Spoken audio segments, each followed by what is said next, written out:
238. Opponents are batting 246, but for some reason he has been a Rockies killer.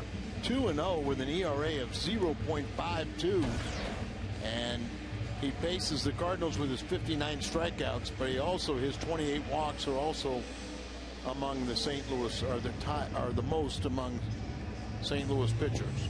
Wainwright is our Marshall Wireless starting pitcher. And he's got a tough act to follow with what Chris Carpenter did last night. Here's a look at the Auto Tire Cardinals defense. Stavino, Anttia, Ludwig in the outfield. Barton, Green, Brendan Ryan, and Pujols. Green just being recalled today. Wainwright and Molina the battery. And the Cardinal defense now certainly has improved over the last couple of weeks. Yeah, especially when you see Ryan and Green. Tyler Green at shortstop and Brendan Ryan at second base. It really is a lot tighter defense right there. Barton plays a solid third base. Albert, a former Gold Glove winner. Adam Wainwright will take all the help he can get. Well, when Adam's right, he doesn't need a lot of help. And it's time for our Domino's first pitch of the game be delivered by Wainwright. Wainwright at 5-3, 3.38 earned run average. And he works to Dexter Fowler. It'll be Fowler, Barmas, and Helton for the Rockies here in the top of the first. And we're underway. Get this guy off bases. 11 stolen bases and 15 attempts for Dexter Fowler, who hits from the left side. He had 5 stolen bases in one game, tying a modern record against San Diego this year. Bit of an off-balance swing there. Yeah, he's a work in progress. He never played AAA ball. And invited to spring training. He bypasses AAA, makes the team because of his great speed.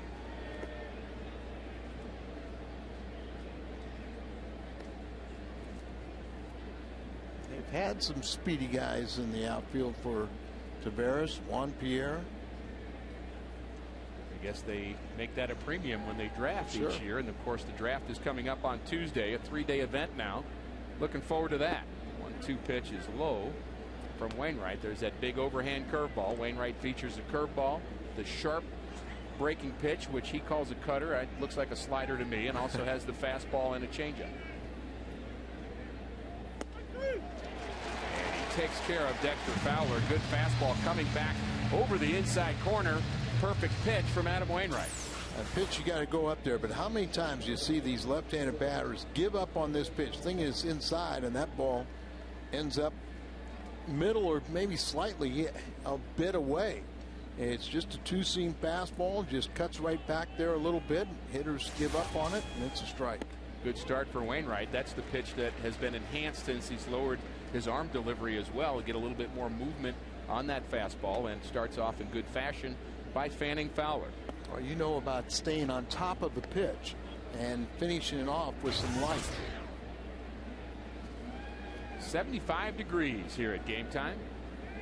Beautiful night for baseball.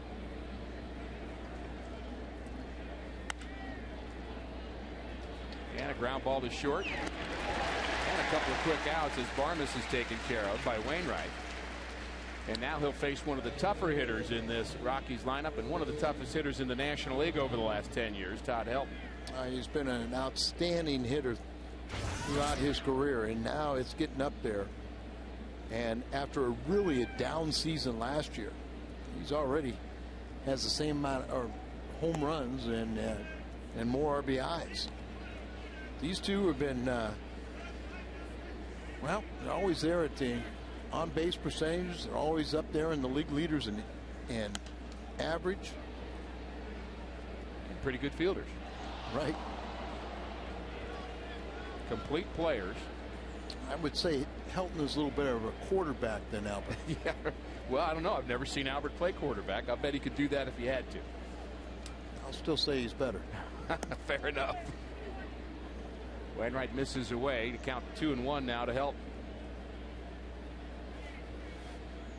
The thing about Helton in his career, he certainly had a much higher average in Colorado. Close to 360 hitting at home. Average a little under 300 on the road, but he has still had an outstanding career, and he's put up big numbers. Well, but this year he's leading the club with a 333 average on the road. 3-1 pitch. Careful here. This ball lofted into right center field. Ludwig will take care of that. 3 up, 3 down for Adam Wainwright. Looks a little bit like last night.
Beautiful shot of Keener Plaza. The Cardinals getting ready for their first turn against Jorge De La Rosa. And here's a look at the Cardinals batting order. Brendan Ryan, Rick Ankiel, who has a 3-game hitting streak, a modest 3-game hitting streak. But he's had a nice career against the Colorado Rockies. And Pujols, Ludwig, Stavanoa, Molina, Barden, Wainwright, and Tyler Green, the 49th different lineup that the Cardinals have had in 2009, something Tony likes to do. And our Marshall Wireless starter for the Rockies is former Brewer Jorge De La Rosa. Well, you can see the 0-6 high ERA, but look at more strikeouts than innings pitched. He's tied for the team lead in strikeouts, and he's already had 2 games back-to-back, a 10 and a 12 strikeout performance. But the Cardinals have seen him, particularly those years with Milwaukee. Spent some time at Kansas City before coming last year over to Colorado. And Brendan Ryan leads off, swinging at the first pitch, and he lines a base hit to left field. There's a good start. So much for a leadoff hitter taking a pitch. We'll take a look at the Rockies defense. Seth Smith, a late addition to the lineup in left field. Fowler and Hop, and the infield Atkins, Barnes, Stewart, and Helton. De La Rosa and Paul Phillips getting the start behind the plate tonight for the Rockies. An interesting story that we'll get into about the Rockies starting catcher as we go along, Yorby Torrealba. Big lead from Ryan. First pitch swinging is Ankiel, and he pops it up out of play. The only left-hander in the lineup for the Cardinals tonight. Duncan, Thurston, Rasmussen, Schumacher all on the bench. And De La Rosa has held left-handed hitters to a 190 average. But this is the kind of left-hander that, you know, it's more all power. So he really doesn't have that changeup or something that is going to keep Ankiel off balance. Pretty good swing there, a little late from Ankiel. And he is going to get some pitches to hitting in the second spot in the lineup. I'm sure Tony La Russa thinking that that may be a great place to have him in front of number 5. If you got to put a left-hander out there, put him in the magic spot in front of Albert.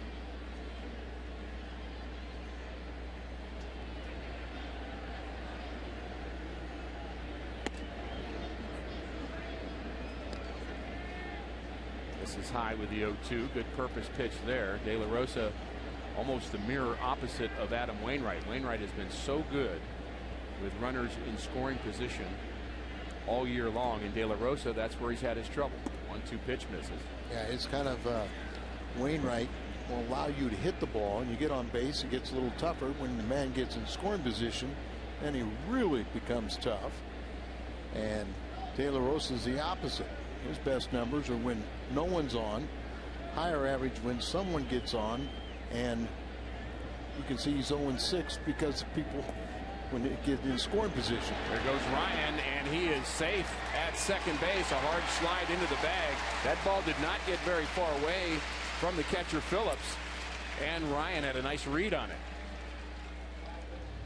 And here's the numbers on De La Rosa. See, when bases are empty, 227. Get a runner on, 294. Now when you get a runner in scoring position like Ryan is now, 362. Good number for Rick Ankiel now. That's our Toyota keys to the game. That is a telling stat. And we'll have to show you Wainwright to see how you would prefer it to be. 3-2 pitch to Ankiel. Another pretty good swing. A little bit late, but swing looks pretty steady. It looks compact. Well, that's what I'm saying. I think this is the type of left-hander that really doesn't have the drastic variance in speed that he gets up on that front foot. So, you know, and maybe you can swinging late is okay too. You leave base hits to left. And he fouls another one off. This one's going to be out of play behind home plate. Ankiel trying to at least move the runner Ryan to third base. He advanced on the wild pitch. And Ryan, good speed. Rockies will have a hard time throwing him out at the plate if Ankiel's able to get a base hit. Singled in his first at bat here last night, and he's not very far from being back. Let's just don't see Ryan get thrown out of third. No, let's not. 3-2 pitches hit to the right side. Ankiel does his job. As Stewart throws over to Helton, and Ankiel will get some high fives in the Cardinal dugout because they understand that is very important to get the runner to third for Albert Pujols. And there's the high five, the acknowledgement of a good job well done. He hung in against the left-hander and moved the runner over. Well, preferably, and he's trying to drive him in, but if you can't drive him in, you got to get him over. Will he get a pitch to hit? Can you believe? I mean, first of all, can't believe last night. I can't believe, because I mean, I give Aaron Harang a lot more credit apparently than he gave himself, but missing location on 2 different times, and Albert had 3 RBIs. Another pitch in Albert, and he fouls the first pitch off.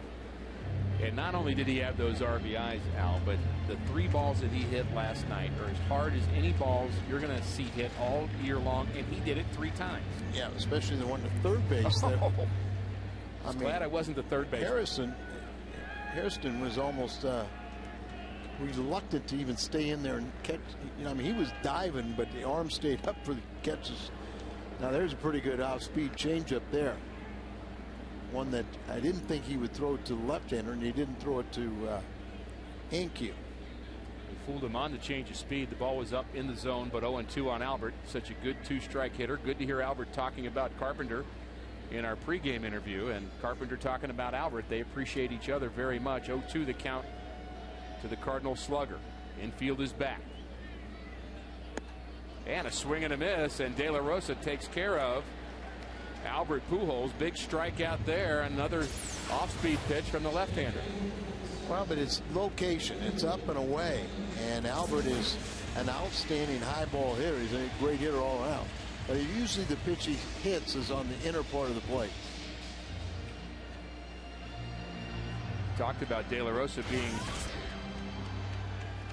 the kind of pitcher that gets a lot of strikeouts, and that's a big one right there, getting Albert Pujols with Ryan at third base. Now another Ryan Ludwig will have to get a 2-out hit to get the Cardinals on the scoreboard.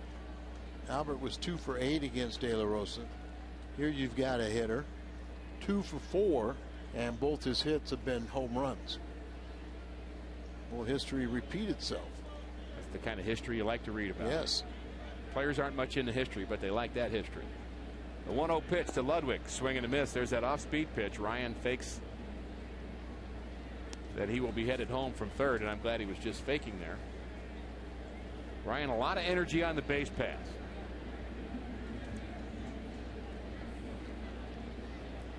Outfield defense. Fairly shallow in center field is Fowler.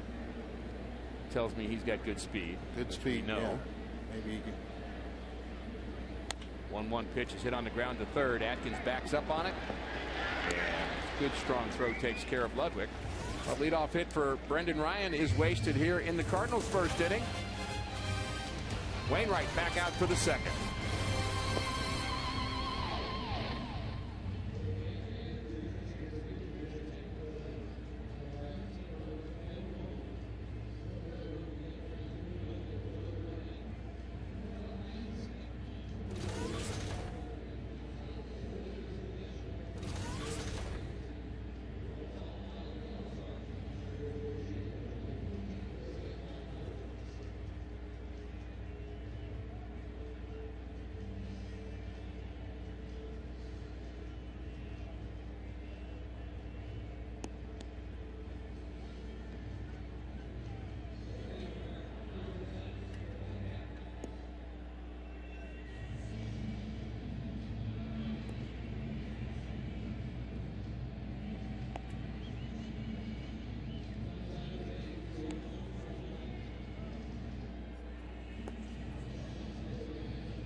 If you're traveling and can't catch the Cardinals TV broadcast, catch all the action on your computer at MLB.tv. Catch over 100 live out-of-market games per week. For complete details, visit STLCardinals.com, where baseball is always on. And before the game, Jim Tracy in his first game as a manager for the Rockies. Well, here in St. Louis. Here in St. Louis. I guess he's managed nearly a week since the firing of Clint Hurdle. Have you ever been on a team when they changed managers in the season? I have. And what was it like? It was a, well, I can tell you in my case, it was the news that I was going to be looking for another job because the manager that changed was Whitey Herzog, and I knew that I was one of his guys. And once he left, and it looks like that's going to be an error for Brian Barton as the ball scooted under his glove off the bat of Garrett Atkins. Barton's done a nice job of fielding at third, but could not come up with this one. Interesting, when the Cardinals, sometimes you talk about looking for a third baseman, Garrett Atkins is one of the names mentioned. So maybe he was trying to pick on the third. Make a statement there? Well, I'll tell you what, he's batting under 200. Now, he's been a great RBI machine. He did hit 2 home runs last night to get him to, what is it, 190 something? 193. So, I mean, how good a season is he having? He's had some good seasons in the past. Yes, 20 home run a year guy, and average always around 280. But certainly having an off year. This guy's having a great year. 348, Brad Hopp. Right fielder for the Rockies. Not only the high average, but 8 homers, 41 RBIs for Hopp. And a very high on-base percentage. He's just a complete player. 370 thereabouts against right-handed pitching this year. One of the big weapon when they're in scoring position. Wainwright misses inside. The guy you have to bear down on. And you talked about all the left-handed hitters in this lineup. And I misspoke. It's actually 6. Wasn't even counting the pitcher, but not only 5 position players, but counting De La Rosa, 6 lefties against Wainwright. Ludwig playing deep in right field and playing him to pull. Sinker just misses down and away. Wainwright now behind in the count, 3-1 to Brad Hopp. A lot of talk about Hopp being a National League All-Star. At least would be up for consideration with the numbers that he's putting up. And we may see him back here again in St. Louis in July. Good swing there as he's right on that pitch from Wainwright. Count full, and we'll see if Garrett Atkins runs here.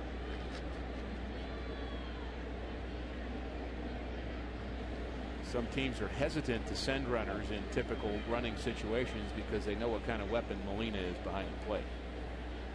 You better be sure your guy's not going to strike out at the plate. A lot of times when you have somebody as tall as Wainwright, they're very slow to the plate. And there he goes, and the pitch is low. And Wainwright now has himself some trouble here in the top of the second inning. An error by Barton, and now a walk to Hop brings Ian Stewart to the plate. Second baseman at just 205, but he also has some pop. 8 homers, 23 RBIs. Been hitting well of late. Season high 3 hits last night and 5 in his last 2 games. And the extra base hits have been aplenty of late.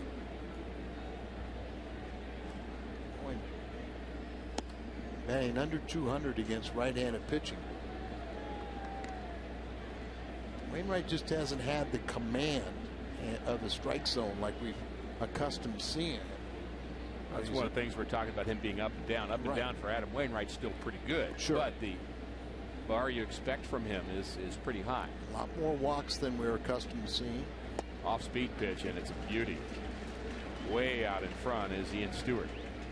Change up there, a pitch that he kind of developed last season when he was on the disabled list with that tendon flexor muscle in his pitching hand. You know, there's a great location, not only the change of speed, but down and away, getting that slight little sinking action off the plate. Can he get a ground ball? 1-1. There's that curveball. Good overhand curveball from Wainwright. I was going to ask you because you mentioned that he has the curveball that we all are so accustomed to seeing him throw, to close out World Series, but the cutter. Yeah. And he calls it a cutter. It's a slider to us. But how many pitchers have you seen that have a real good cutter and a good curveball? Very few. The 1-2 pitch in the dirt, and Stewart almost offered at it. No, says the third base umpire Bill Welke. Carpenter is one of those rare ones, but a lot of times what happens is it just kind of becomes in between, and you take that really great 12-6 and you kind of flatten it out. You end up with a slurve. You got a slurve. Last 3 outings for Wainwright, following Carpenter in each one of those outings. The 2-2 pitch is fouled off. Watch out, as that went into the Rockies dugout and woke everybody up. Yeah, they're laughing now. Don Baylor. Check to make sure everybody's all right. Then they start laughing. If that ball hit Don Baylor, he wouldn't feel it. He's used to getting hit, isn't he? Yeah. And another 2-2 from Wainwright. His ball hit into the left center field gap. And Stavinoa is not going to be able to make the play. It's over his head. And Keel comes up with it. A couple runners have scored. Just one, as the runners were actually on top of each other. And only Atkins is able to score as Hop is held at third. And here's the effort from Stavinoa. Hits his glove, and he's not able to come up with it. It's one of those deals. He reaches up, and maybe he reached a little bit too far beyond it, as it gets plenty of glove and leather, and really is on the thumb side of instead of in the palm. But you see the runners. Atkins wasn't sure what was going to happen, so he gets around there, and Hop is right on his tail. That's what made you think the two were going to score. Hop almost went back to second because he wasn't sure if the runner was going to stay at third. Atkins in front of him, so he was very confused on it. And of course, if he passes him, he's out. He's out. And Wainwright would like to get out of this jam here. And that's ruled as a hit. This ball on the ground to Albert, and he had a play at the plate. He didn't take it. Now they got a runner caught up between second and third. Run right at Stewart. And Albert runs right at the runner, and he's going to take care of Brad Hop. A base running mistake and a double play. Terrible running by Hop that he doesn't score initially on the ground ball to the right side. Well, he should have been going on contact. Well, at that or point. even if he's not going on contact, you can clearly see how Albert fields this ball. You know, he's facing the line right there. I mean, if you're running right away, and then you see the runner at second base, Hop just did what he thought. He thought the guy would score easily, and it's caught in between. So, bad base running inning for Brad Hop. And Albert did the right thing. You run at the runner, make him commit, get rid of the ball right away. Just ran him to where two of them were going to be at third base, and then all of a sudden the lead runner says, well, I might as well go home. That's sometimes when you end up having both of them make mistakes. That can happen. Ball one to Paul Phillips, the catcher, getting the start here tonight. We mentioned Yorby Torrealba not here, the normal starting catcher for the Rockies, as he had an issue where his son was kidnapped in his native Venezuela and was being held ransom, and he went back home to Venezuela. He's on the restricted list now, and they did find the son, and he's okay, and they got through that situation. But certainly a horrible situation for him in an area, in a country right now that has a lot of issues going on. Al. Yeah, it's his brother-in-law was also kidnapped. Remember Uget Urbina? Yeah. His mother was kidnapped for several months before she was released. But you know, in that country right now, that these high-priced ball players are a target. Their families are a target for ransom. They aren't sure when he will return. I think the child was kidnapped earlier this week, like Tuesday or something. He left the ball club immediately, and I'm sure they expect him to return sometime this weekend. Certainly our thoughts go out to Yorby Torrealba in that situation. Wainwright pitching around Phillips. Now will face Jorge De La Rosa. 2 outs here in the second inning, and a swing and a miss from De La Rosa. Rockies have already plated 1. Bad base running mistake. They should have 2. And give Albert Pujols some credit for his defensive play. But you also have to give some blame to the base running of Brad Hop. A 1 pitch curveball taken on the outside corner for a strike. De La Rosa at 0.63 and looks overmatched right now by Wainwright. 1 for 16. Not much better in his career. The 0-2 from Wainwright. A swing and a miss on a curveball. He takes care of De La Rosa for his second strikeout. But the Rockies draw first blood. Stabenoa hits when we come back.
Cardinals baseball on Fox Sports Midwest is brought to you by Kia Motors. To learn more, visit kia.com.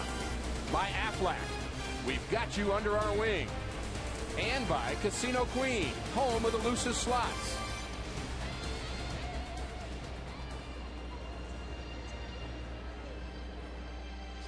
Here's Brad Hopp, the right fielder for the Rockies, who had a very interesting inning.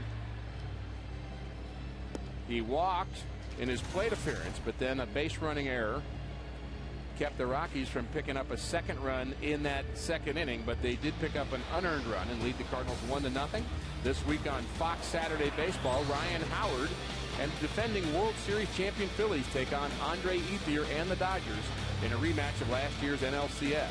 Or the Indians battle the White Sox, or the Twins take on the Mariners. Fox Saturday Baseball returns this week at 3 p.m. on Fox. Check local listings for the game in your area. It'll be Stavanoa, Molina, and Barden for the Cardinals against De La Rosa, who has a 1-0 lead. And strike one to the Cardinal left fielder Stavanoa. Stavanoa at 261 and hasn't played a lot, but when he's played, his RBIs have been difference makers. 4 game-winning hits and done some damage when he's played, Al. Well, that's it. I mean, he's got 12 RBIs in 46 plate appearances, and during that time, 4 game winners.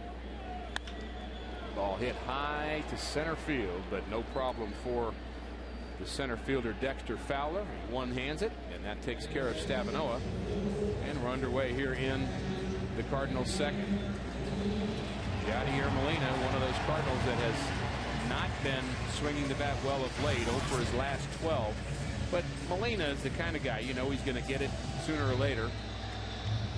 And as the Cardinals enter the second third of the season, game 1, Al, of the second third. Did you know that today? Yes, I did. You did know that? Yeah, because you just told me. Okay. And you were listening to I was listening. I like it. But Yadier Molina, when it's all said and done, will have his average up 270 plus, and he'll get his game-winning hits, and he'll do a great job behind the plate. His RBIs are right on pace for last season when he hit a career-high 304. So the average down a little bit. Home runs, he's a little bit above last year. He hit 7. He's got 3 now.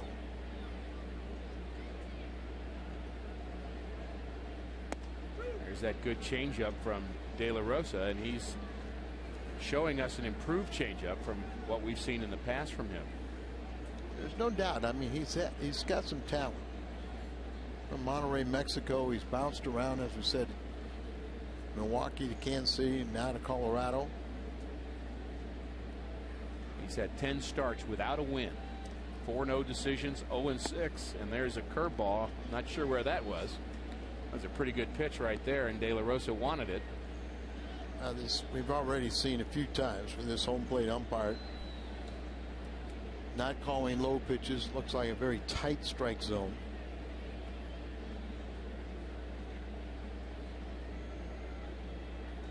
And a 2-2 for Molina. Flares it into right field, and Hopp comes on to make the play as he was playing shallow enough for Molina to come on and make the play and rob a hit from Yadier Molina. He didn't hit that ball very well, but it almost found a hole. And now Brian Barden will hit with 2 outs and nobody on.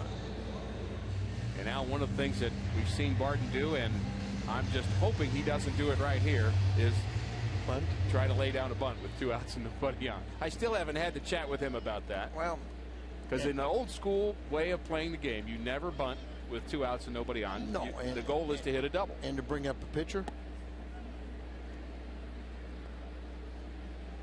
Well, so far he hasn't done it. Give him the benefit of the doubt. 1-0 to Brian Barden, 242. Outstanding April. Voted the National League Rookie of the Month. Good changeup again from De La Rosa. Evens the count. And all rookies with home runs and RBIs. Hit 385. 3 home runs. By the way, 4 home runs in his career, and 3 of them against the Cubbies. Still haven't fixed that light in Big Mac. Is that the plan, Al, not to fix that light? Well, I see something new. You see right there the eye patch. It's a little more cost effective. Ball hit hard in the left center field gap. Back goes Fowler, and he makes the play on the run. Excellent defensive play. Tosses the ball into the stands, and he robs Brian Barden. Good defense for Colorado.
1-0 Colorado, top of the third inning. Dexter Fowler making an outstanding play on our Hot Shots Exmo cam to end the bottom of the second inning and taking a hit away from Brian Barton.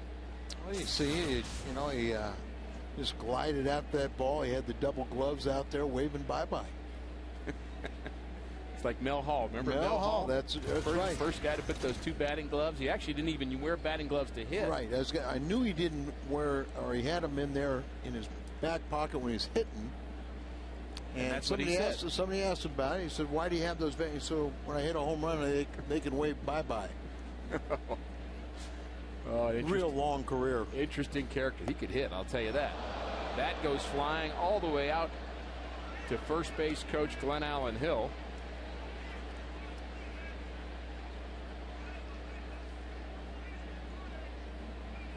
I would say he was fooled on that pitch. Yes. All kinds of pine tar on that bat, but I guess there wasn't enough on his glove. Looks like he's wearing new batting gloves. Sometimes you got the new batting gloves and they're not quite sticky enough, and you've got to get the pine tar on those gloves for it to actually have the desired result. Sounds like somebody that's used that excuse before. Right. Well, you've got to make contact to really care about that excuse from my point of view. Did you have batting gloves? I own some, yes. Did you use them? Yes, I did. To bunt. 1-2 the count to Fowler. I imagine you were a good hitter, Al. Good athlete that you are. I've become much better as the years pass. I understand. Good pitch from Wainwright.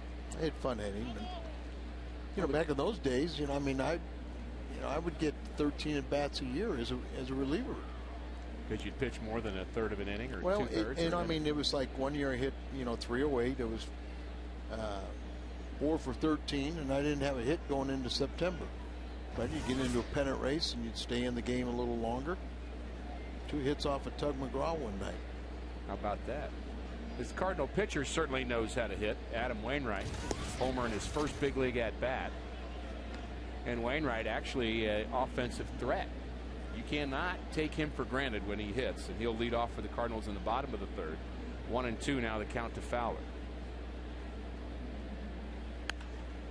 Curveball fouled off.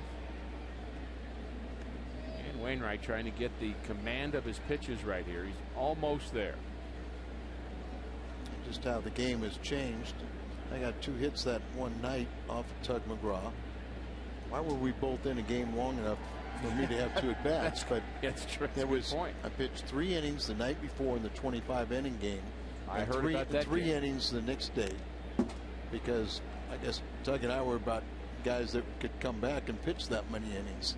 The next 25-inning game, is that the game that Claude Osteen pitched 9 innings in relief? 9 1/3 shutout innings in relief and got a no decision. And we've seen really good work in this homestand from Cardinal pitchers Blaine Boyer and Brad Thompson. Yep. Spot start roles. Now Thompson actually started, but done a nice job in the Cardinal bullpen throwing up some zeros as Fowler has handled 3 unassisted. Albert takes care of it, and Clint Barmas will hit for the Rockies. Boyer was rewarded for his career high 5 innings. Sent out. Option. Not always fair. Clint Barmas getting the start here at shortstop. Troy Tulowitzki has had some issues with his wrist. He has a sore left wrist, and they're not really even sure how he got it. He thinks he may have done it by swinging too much. He's one of those guys that's kind of an overworker, and he is sitting out of this game tonight. We might not see him in this series. He's a great talent, and Barmas, who was a young phenom for the Rockies as well before Tulowitzki came on the scene, is now back at short. Tulowitzki hasn't played since Tuesday night. They did take x-rays and it was negative. Barmas is a local product. And they're going to say he went. Swing and a miss from Barmas, and there's an old friend, the Reverend Randy Flores. Randy Flores, who married Brad Thompson, who will get a start. Is it in this series or is it next? Is it Monday or Tuesday? I believe it's Monday night against Jason Marquis. I'll Another friend of ours. Afternoon. We had all kinds of friends at the ballpark tonight. But Randy Flores, just an outstanding teammate and a professional through and through. And he's in his second stint with the Rockies, and really glad to see it. He and Alan Embry, the 2 left-handers in the bullpen. And Yeah, really happy for Randy.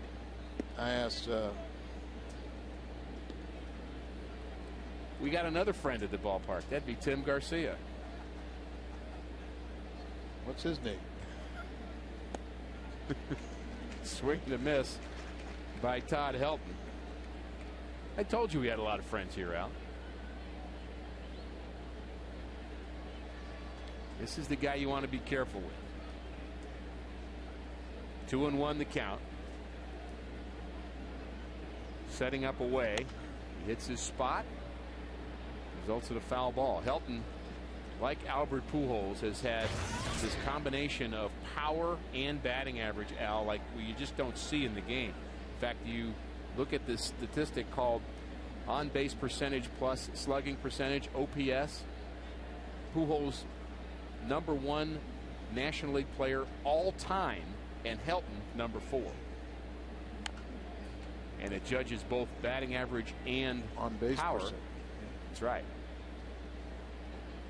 And the names on that list: Pujols is 1, Barry Bonds 2, Rogers Hornsby 3, Todd Helton 4, and Johnny Mize 5. It's a nice list to be in. Look at our Firestone leaderboard.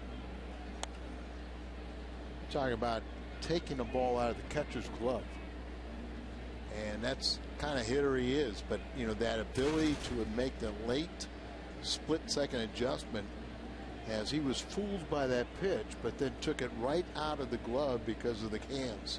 Tony Gwynn, the best I've ever seen at doing that. There's a fastball, jams Helton, but it's going to get out of play. Good pitch there. And Molina might have gotten hit by the bat on the backswing of Helton, as Yadi's doubled over at the plate, and LaRussa and Barry Weinberg both coming out to check on Yadier Molina. We'll take another look at it. Get the backswing. Backswing. Yeah, watch the bat come back, and you can hear it. Big long swing from Helton. Boy, I think it was worse because Yadi's setting up inside. Right, and you can tell catchers find that out real quick about a guy's backswing, right, and really pass that along the pipeline.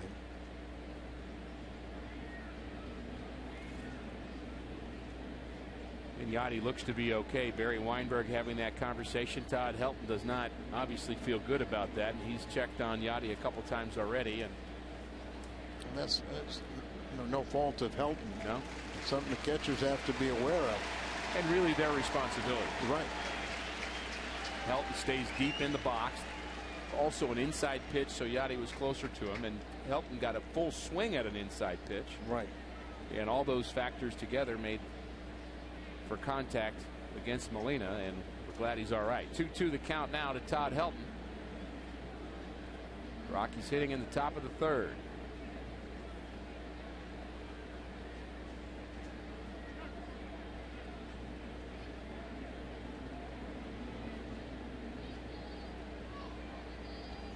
Wainwright has allowed just one Rocky hit, another curveball fouled off, and an unearned run in the second inning.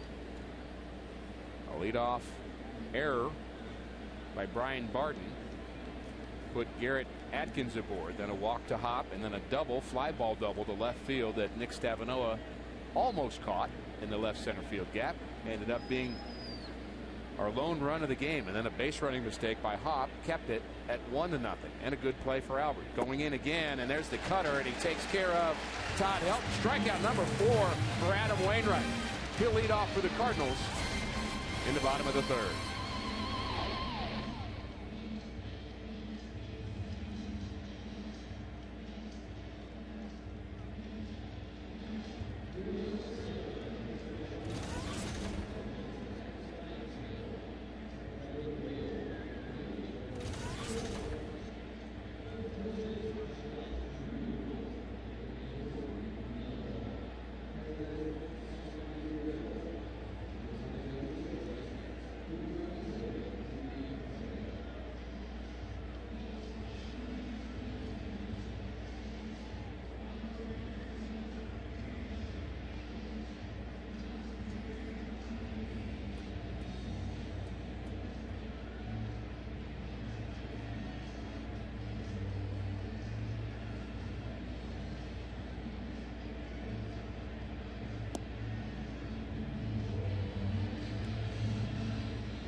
all good, man.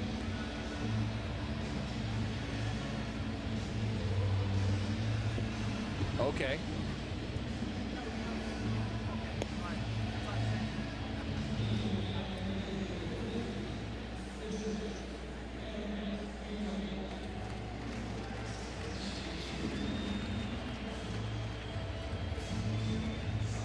Kids Catch Cardinals Kids Crew with Fred Bird and Andy Bennis tomorrow morning, and watch as Fred Bird discovers the bullpen phone at Busch Stadium. You know, some adults like that show too, including me. Cardinals Crew is made possible by Shriners Hospital for Children, and it airs Saturdays on Fox Sports Midwest.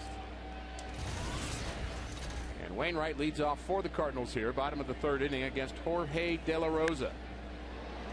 And he pops up the first pitch, straightaway right field, and that'll be handled by Brad Hopp. Out number one.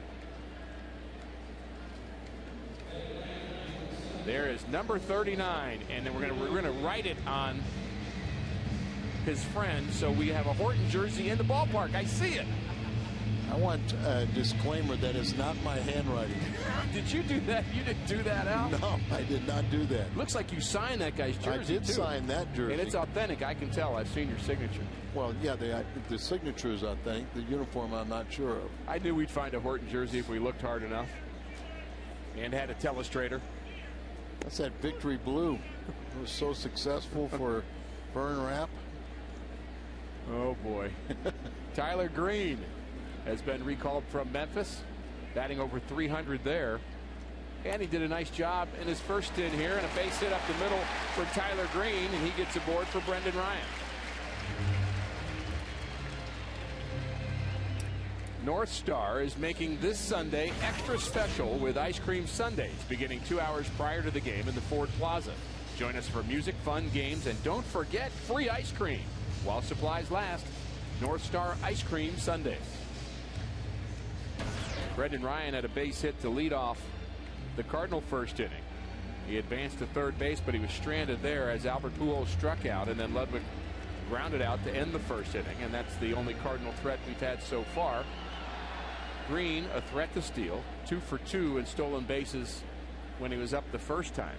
Cardinals did put Kyle Loesch on the disabled list, and Green has replaced him. So the Cardinals now going with one less pitcher. As De La Rosa misses to Brendan Ryan, who's hitting .289. I think they'll survive. I think that's enough. A lot of rest out there when your ace goes 9 innings. They're going to be wanting innings out in that bullpen, aren't they? Most of them haven't pitched for 3 days. And there goes Green. Swing and a miss by Ryan, but it's a good jump for Green, and he slides in safely, hangs on to the bag as well for his third stolen base. Very good jump by Tyler Green. It's another aspect of Tyler Green, former #1 draft pick of the Cardinals out of Georgia Tech, is he has good speed. So he can help himself on the base paths, get himself in scoring position here with 1 out. Even though he slid past the bag, he was able to hang on to it with his right arm, slides over the bag, and reaches that arm back. Sure he ever lost contact. It looked like that leg was still might be making contact. But Barman's doing exactly what an infielder is supposed to do. Keep the tag on. You never know. The guy slides off. We've seen that in this series. There he goes again. He's going to steal third, but Ryan swings at it and pops it out of play down the right side. It looked like De La Rosa did not pay any attention to him at all. You know, looking back, you've got to vary your looks back there to stop the running game. He just kind of glanced back there, turned immediately, and he took off. And the middle infielders weren't doing much really to keep him close to the bag either, and they still aren't. No, so we'll see. Stewart this moving time a little closer, the second baseman. Looks back, looks at first, and looks back again.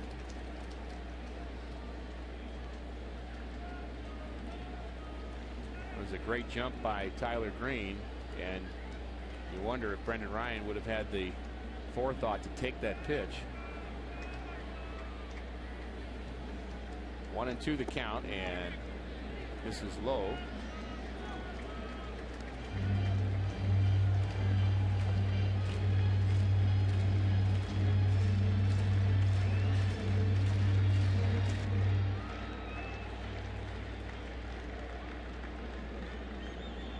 Two the count to Brendan Ryan. Brendan with just 4 RBIs on the season. Yeah, he's had a couple opportunities. Finally got the 4th one in the Cincinnati series. And he swings and misses for out number 2. And another missed opportunity for Brendan Ryan. And we'll see if any communication happens in that dugout.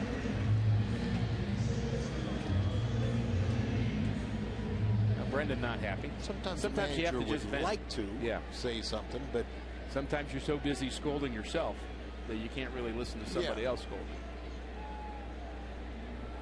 So Rick Ankiel has a shot, takes a breaking ball for a strike. Ankiel has 11 RBIs on the season. And he hits with 2 outs. Tyler Green, the runner at second. Single stole second.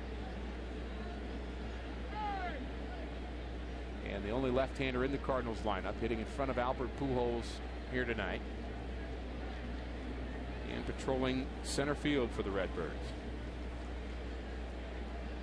Cardinals need to keep working on that 1-2 punch somewhere in the middle of their lineup. Right now it's a 1-1-1 punch.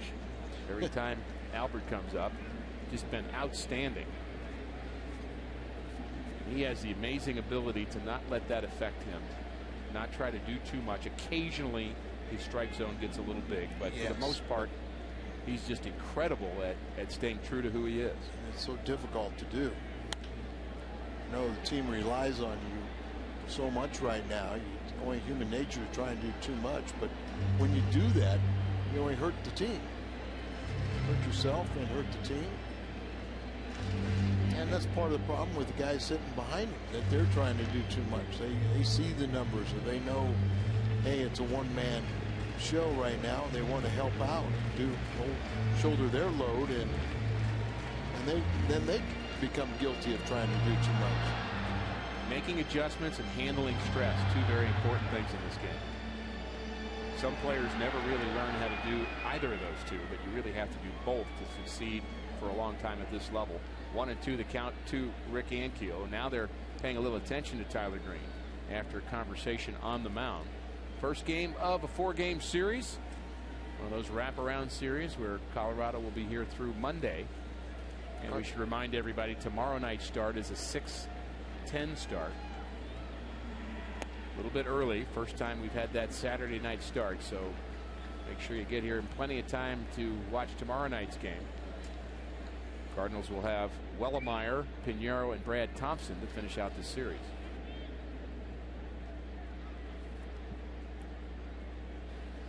Two and two, the count to Ankiel. And a swing and a miss. And that is strikeout number 3 for De La Rosa. It's a big one.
Top of the fourth inning, Colorado leads 1-0, an unearned run against Adam Wainwright in the second.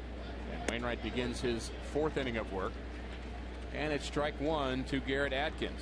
Atkins has scored the game's only run. He reached on an error by Brian Barton and later scored on a double by Ian Stewart. There's a big breaking curveball.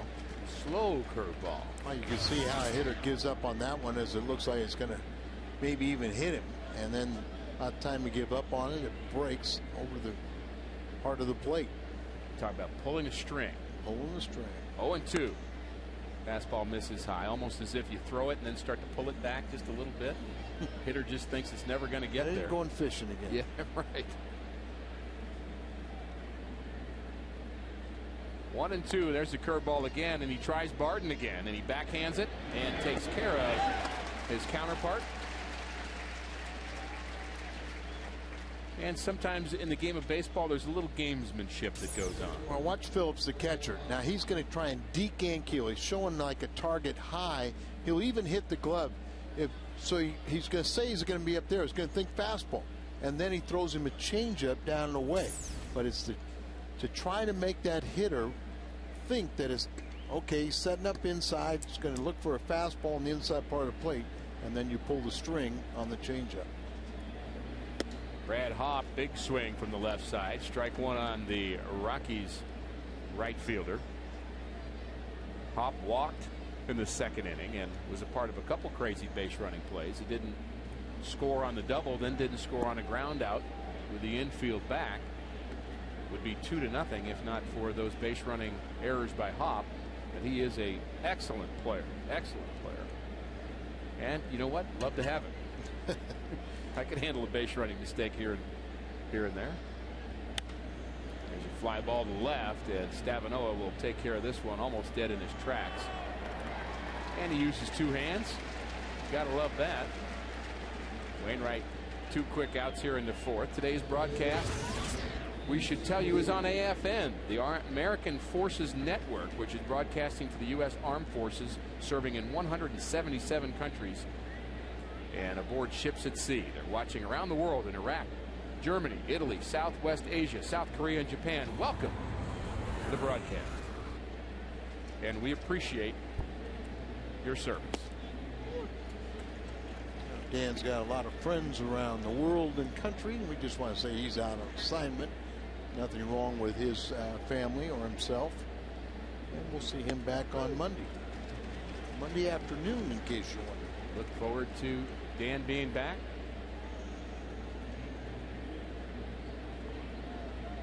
And that Monday game will be the final game of this 4-game series with the Rockies. And Wainwright takes care of Stewart. Good pitch there. Strikeout number 5 for Wainwright.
To bring you up to speed with the AT&T Rapid Rewind.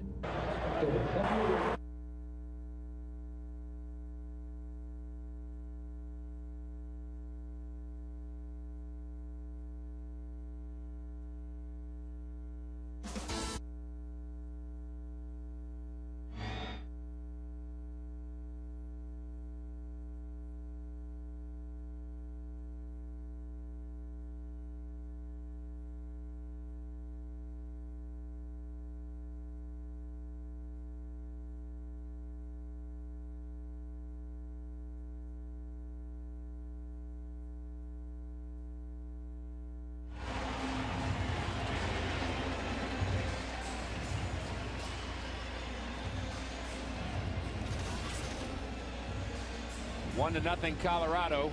Pujols, Ludwig, and Stavinoa for the Redbirds as they are facing Jorge De La Rosa. Not won a ball game in his first 10 starts of the season. He's 0-6 with a 5.43, but he's thrown up 3 zeros here tonight against the Cardinals. First pitch to Albert's taken low. Albert struck out with Ryan at third base in the first inning. His average at 344. Hands held high. Menacing look that we always see from Albert.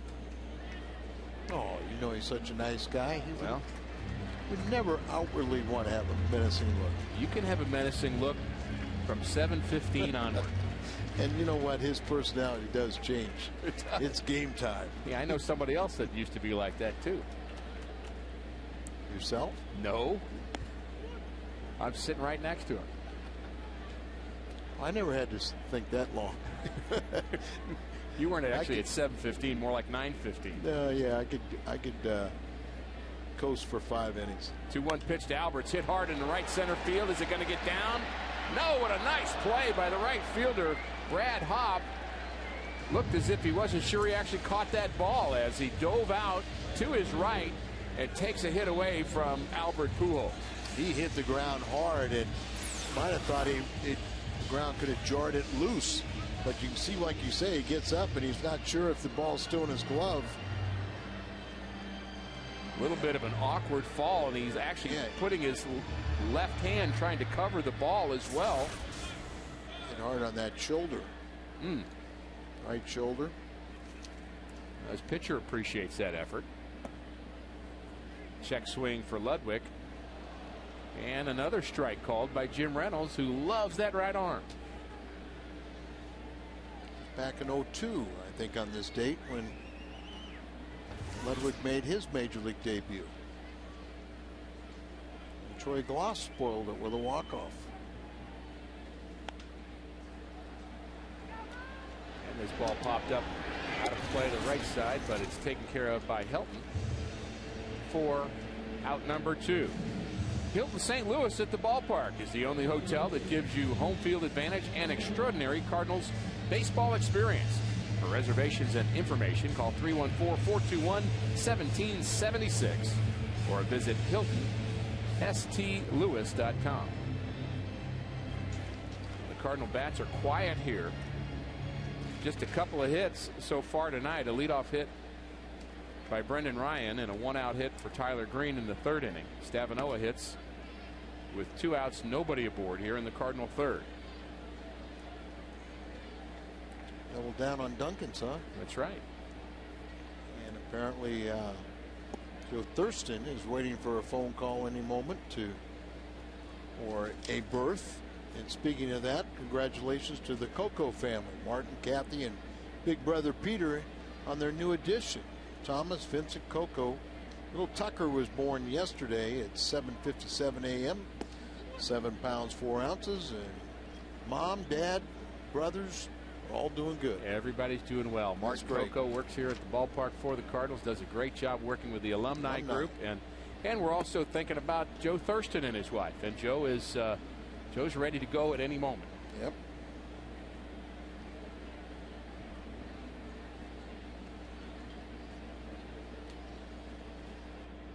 And Dan Hyatt's wife Mandy is also due any day now, so we wish her well. Jorge De La Rosa's doing well, mowing down the Cardinals through 4.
It's time to bring you up to speed with the AT&T Rapid Rewind.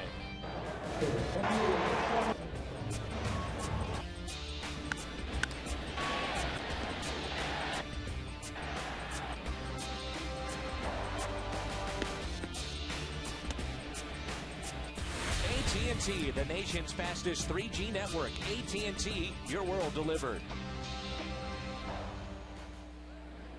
And another well-pitched game through 4 innings of play. Wainwright beginning the 5th inning. Count goes to 1-1 on Seth Smith. Seth Smith, a late addition to this lineup. Originally, Carlos Gonzalez was slated to start in left field in his debut as a Rocky. Ball hit on the ground to Barton. Tough hop there, takes care of it. And let's celebrate that out by having a baseball fun fact. Why not? Philadelphia zookeeper Jim Murray sent baseball scores to telegraph offices by carrier pigeon every half inning in 1883. Oh, Keith O'Brien. How does he know that? I didn't know about. I didn't know that one either. Of course, we don't know if it's true or not. It doesn't have to be. Unless we were around in 1883, who's going to tell us differently? Catcher Paul Phillips hits with 1 out, and there's a good low strike from Wainwright. And his command is improving as the game goes on. He's now retired 8 straight Rockies, and he's getting in that groove that we've seen so many times from Wainwright. There's another good pitch. This one lined to the second baseman Ryan for the 2nd out.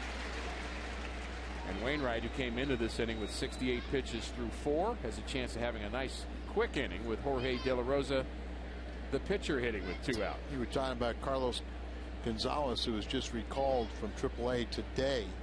He was really the main piece of the holiday trade with Oakland. I'm sure they got Houston Street, their closer, in that deal, but this is a young kid that they say he is legit. He was going to be in the lineup, but his plane was late, and Jim Tracy said he didn't feel it was right to send him right out of a cab and put him right out in the outfield. So we'll see him probably the rest of the games of this series. He was leading all minor leaguers in RBIs down at AAA.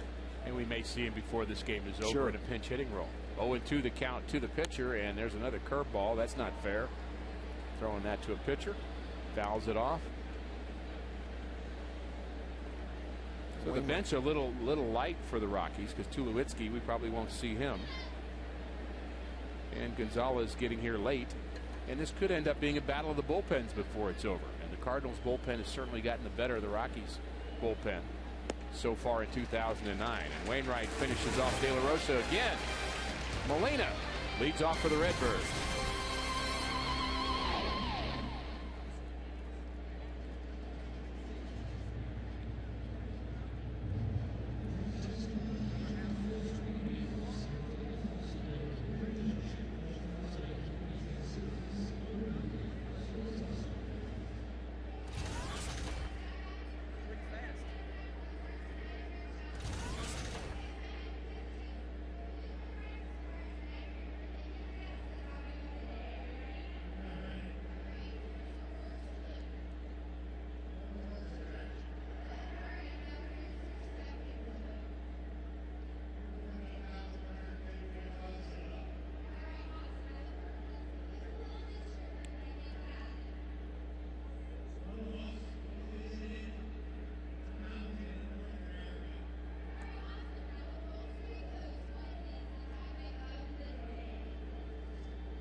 This date in history brought to you by Schnucks. June 5th, 1995.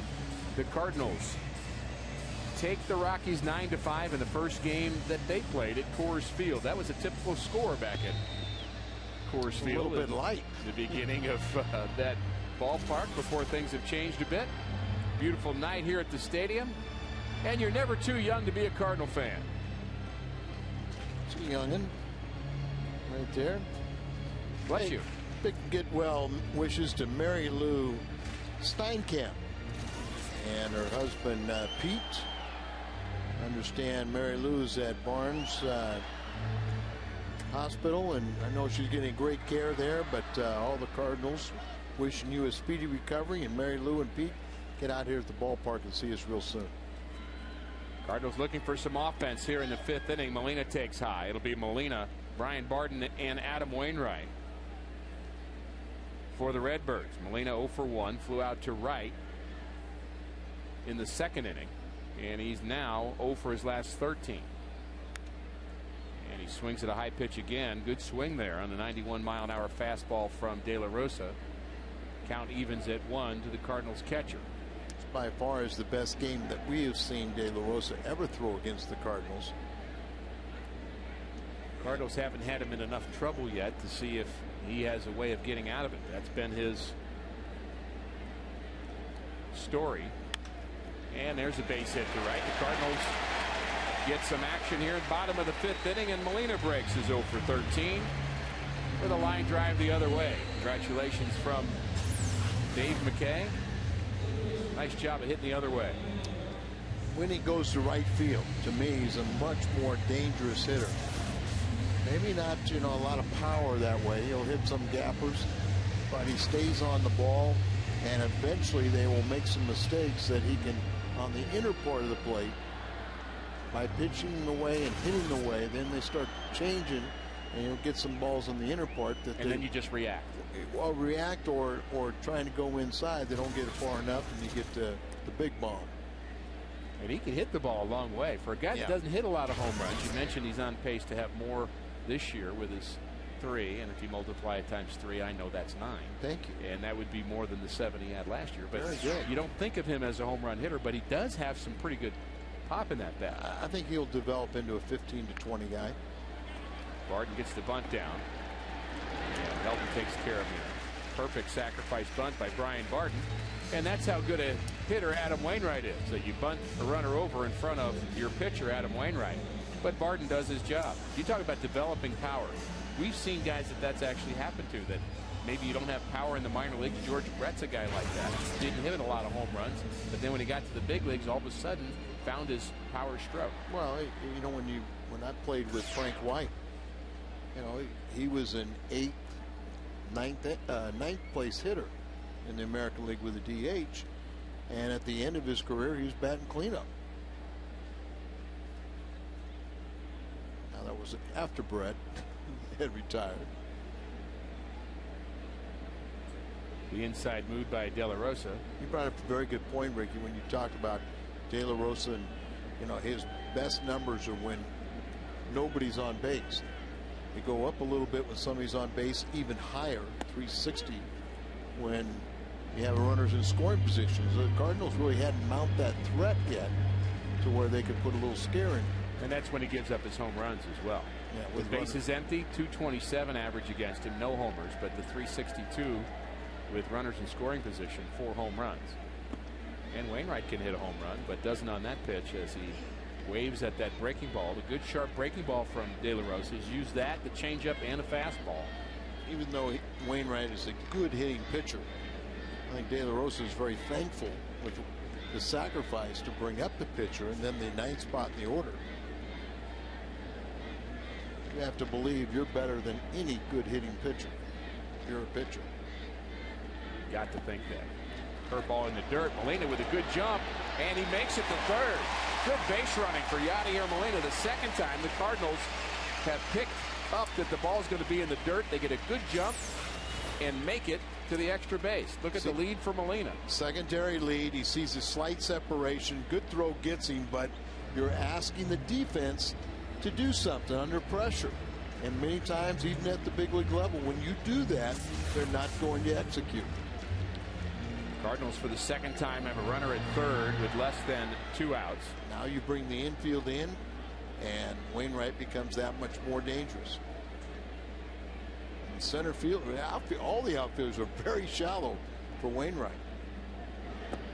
And a swing and a miss as De La Rosa gets him with the curveball, and give him credit for having some guts to throw that breaking ball, as that ball actually was not caught by the catcher, and they have to throw down to first to retire Wainwright. That's a strikeout, 2-3.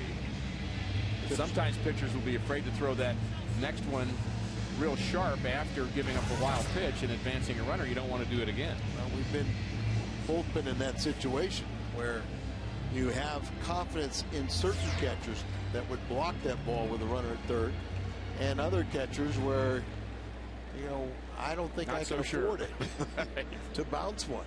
You know, and the catchers aren't so sure of some pitchers whether or not they'll make a good pitch in that situation either. That's turnaround's fair. It goes both ways. Ball one to Tyler Green. Green at a base hit, his first at bat since being recalled.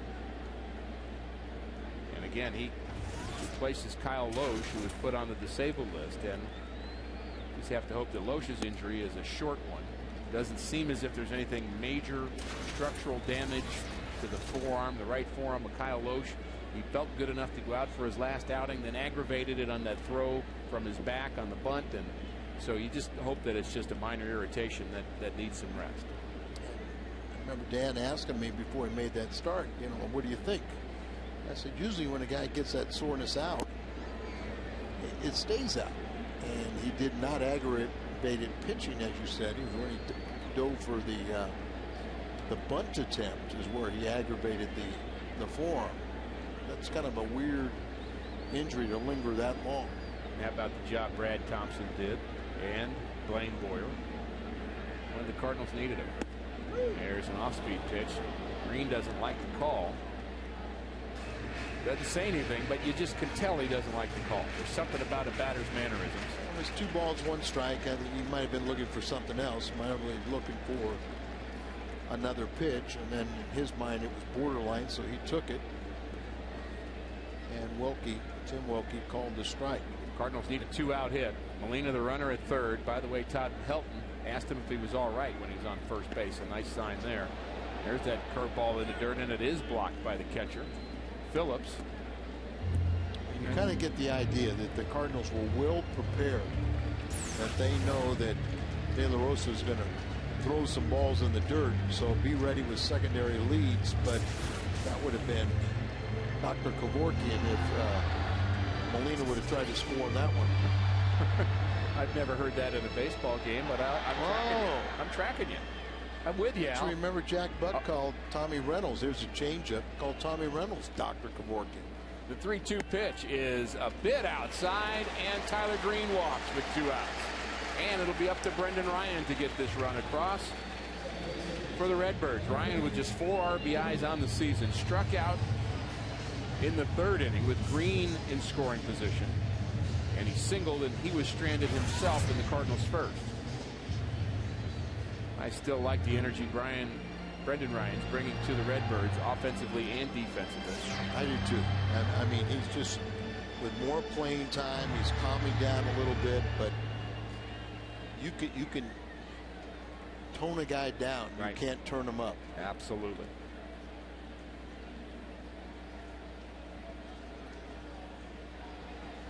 Green already has a stolen base in this game. He's the runner at first. Molina the runner at third. Ryan hitting with 2 outs in the Cardinal 5th. And De La Rosa all of a sudden having trouble getting that outside corner. And this is where you start to think in the back of your mind, Al, I haven't 1 in 10 starts. I'm 0-6. Something keeps happening. I've only got a 1-run lead. You think about all those negative thoughts. What do you do with them? Should be out of play down the right field line, and it is. Long way down the right field line. Seen a lot of talented performers, and what I'm thinking about right now is pitchers that they can do an outstanding job as long as nothing goes wrong. Nothing negative happens. Oh boy. one time an error will happen, or the wild pitch scores a run to tie the game up. Then all of a sudden everything starts submarining, and at times you almost got to get them out before it happens. A lot of guys in AAA just like that. Just cannot figure out how to pitch out of jams, and he's in one here. Good off-speed pitch, comes up with a good pitch to Brendan Ryan. 1-2 the count. And De La Rosa has been very good. Just 51 pitches through the first 4 innings.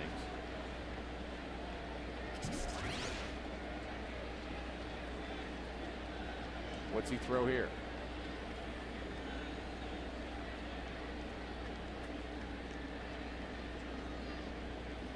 Throw to first. Universal sign. That's how much the game's changed, Ricky. They used to be my favorite pitch. Knock down the hitter. Now it's throw to first. Flip the thumb used to be hit it. My favorite, your least. Anybody ever give you a knockdown pitch? Oh yeah. Oh yeah. Just never hurt anybody. Didn't want the curveball. Now it looks like the slider. Now they're not sure.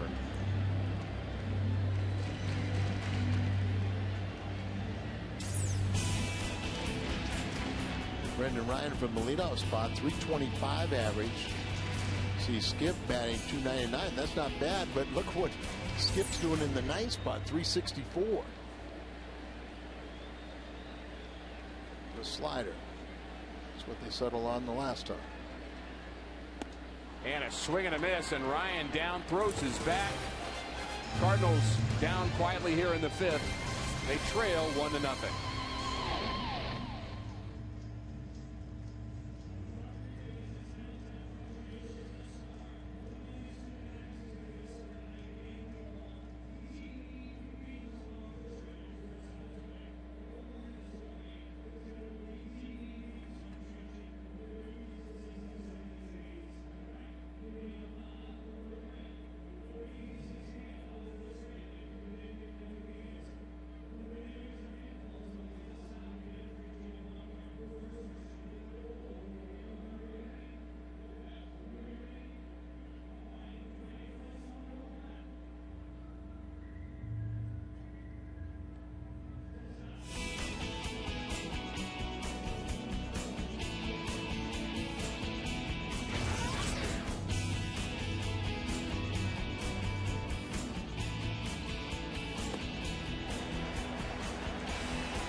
Bud Light brings us what's on tap. It's the Cardinals and the Rockies tomorrow's 5:30 on Fox Sports Midwest.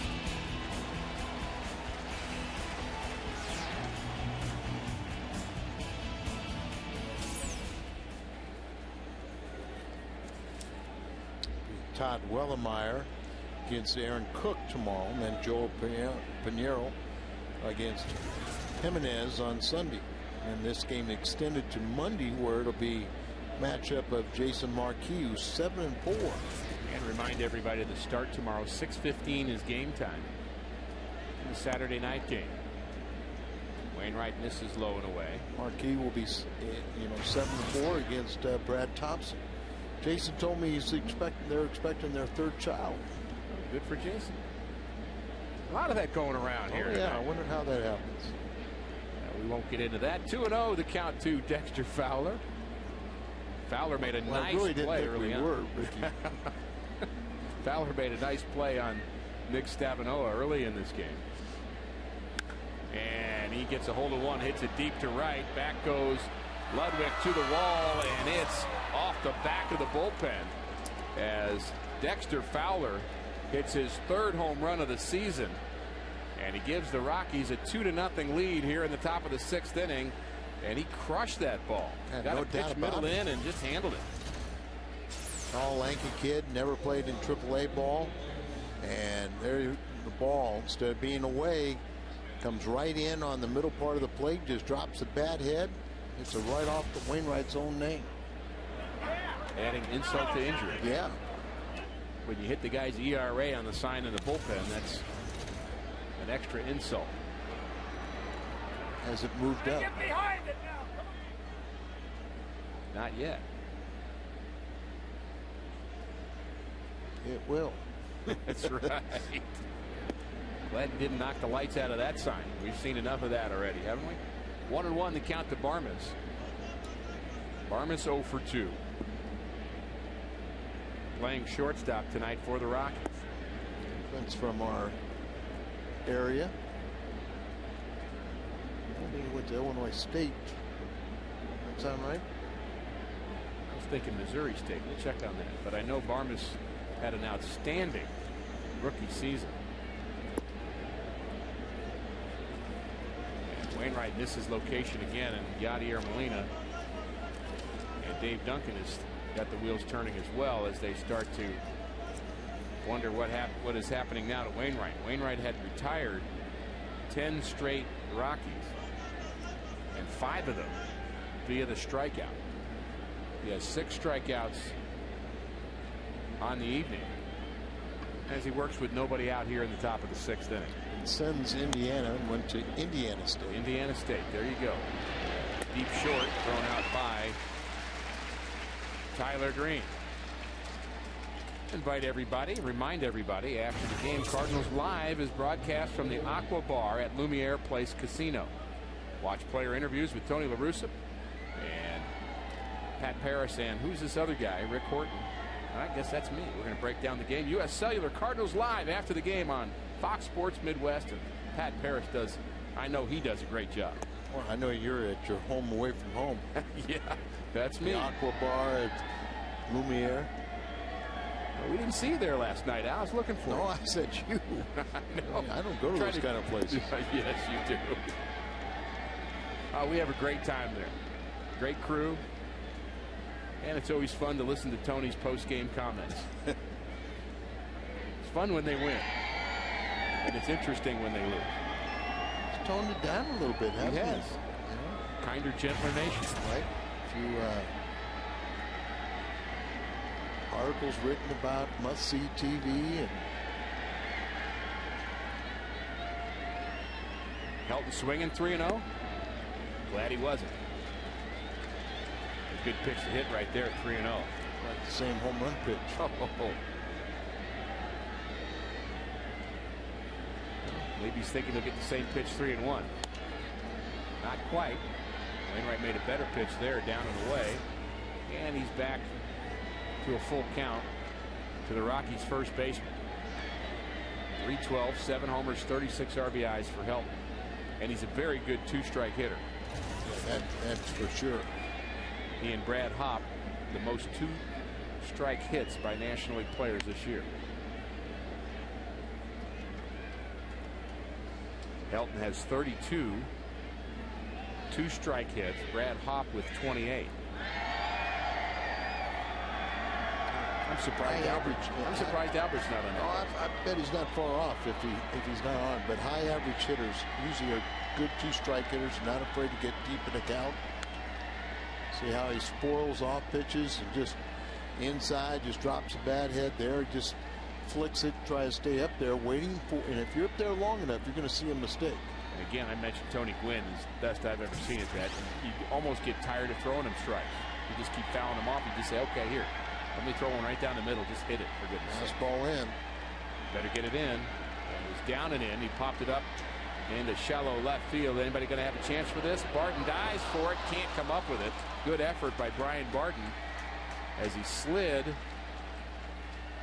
to try to come up with that pop fly down the left field line. A lot of times when a guy will slide like this, he thinks he's getting real close to the stands, and it's kind of a way of stopping instead of flipping in. Because Helton is a left-handed batter, And I'm not sure he needed to slide, but that's the way he felt it, is maybe trying to reach back, maybe kind of lost his footing. But because he's a left-handed hitter, Tyler Green, who many times the shortstop has the best angle, absolutely, was taken out of the play. There's a swing and a miss, and he takes care of Todd Helton. Another strikeout for Wainwright. And that's strikeout number 7 for Wainwright.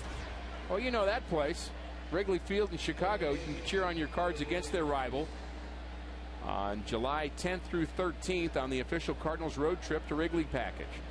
Each package includes hotel accommodations, game tickets, and an exclusive Cardinals event. Reserve your spot on the road trip July 10th through the 13th by calling 1-800-892-7687 or visit stlcardinals.com/road trip. What if that was the same individual? One was marrying a Cub fan and one divorced one. Liner foul. I have no answer for that. I don't think so, because they seemed like they were happy friends.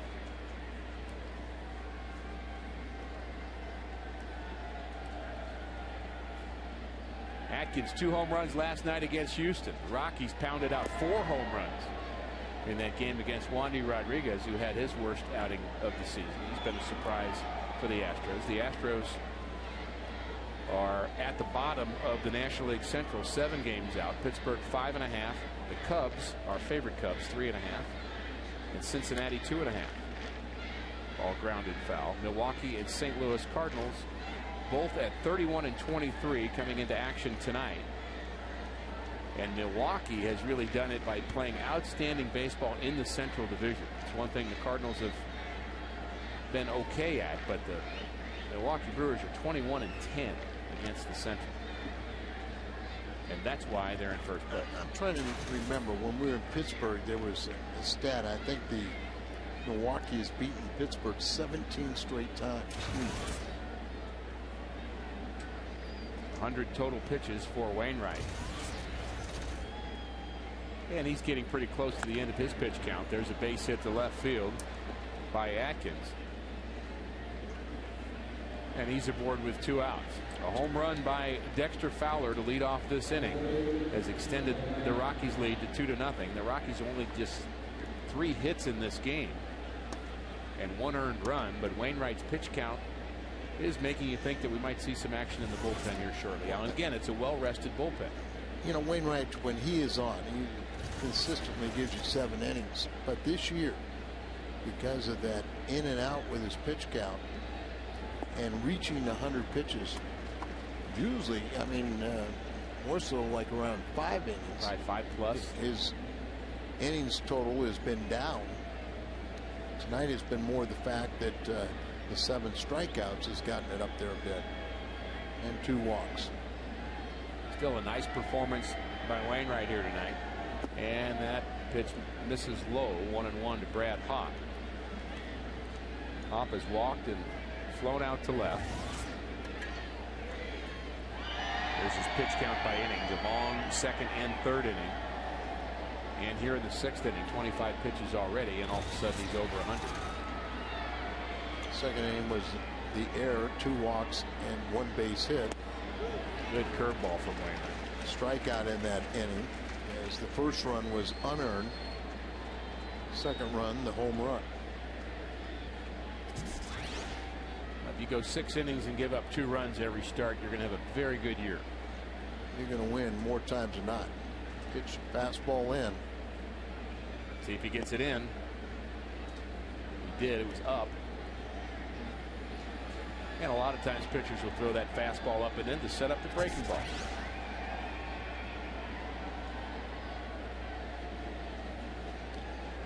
You want the fastball. Wainwright wants the curveball.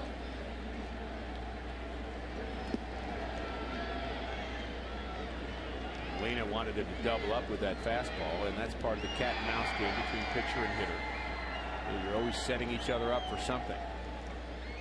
And it's been a nice pitching performance really by both starters here tonight. Adam Wainwright giving up just 3 hits, and Jorge De La Rosa, Ricky, no runs in 3 hits. I couldn't get too confused only throwing fastballs, but I know you'd want to throw a breaking ball here in 3-2. I would. And he is, and he did, and it worked. Strikes out Hop to end the inning, but more damage. Dexter Fowler takes Wainwright deep. It's 2-0 Rockies.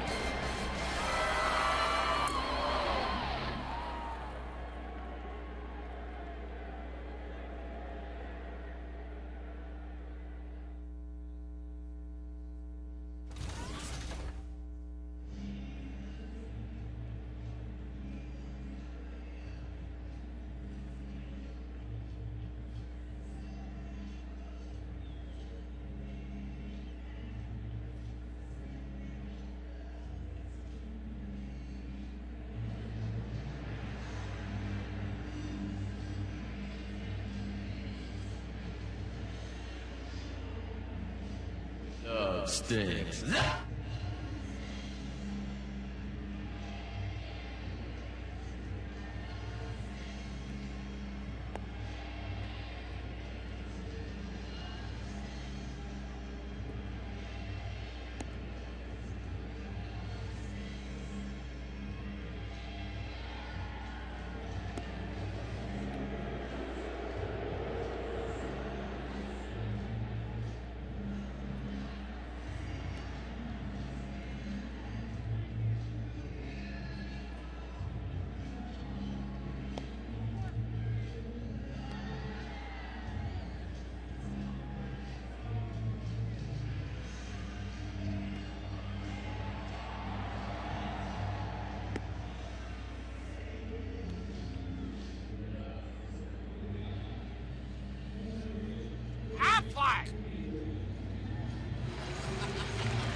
Bottom of the sixth for the Redbirds. Our Aflac trivia question: how many wins does Randy Johnson have after the age of 35? I'd be surprised. Aflac! Let me see. 130, 160. Oh, wow. I mean, that's amazing. This game is too tough for him to be that good. Congratulations again to Randy Johnson, picking up his 300th win yesterday. And Keel leading off for the Cardinals. A two-hopper to the second baseman, out number one. You see this? Kyle Loesch has more wins than Randy did at age 30, and Adam has more wins than Randy had at age 27. Very promising. All they have to do is pitch till they're in their 40s and pitch well. Randy Johnson, amazing athlete. Yeah, he was unhittable for about 3 straight years. Yeah. I mean, absolutely unhittable.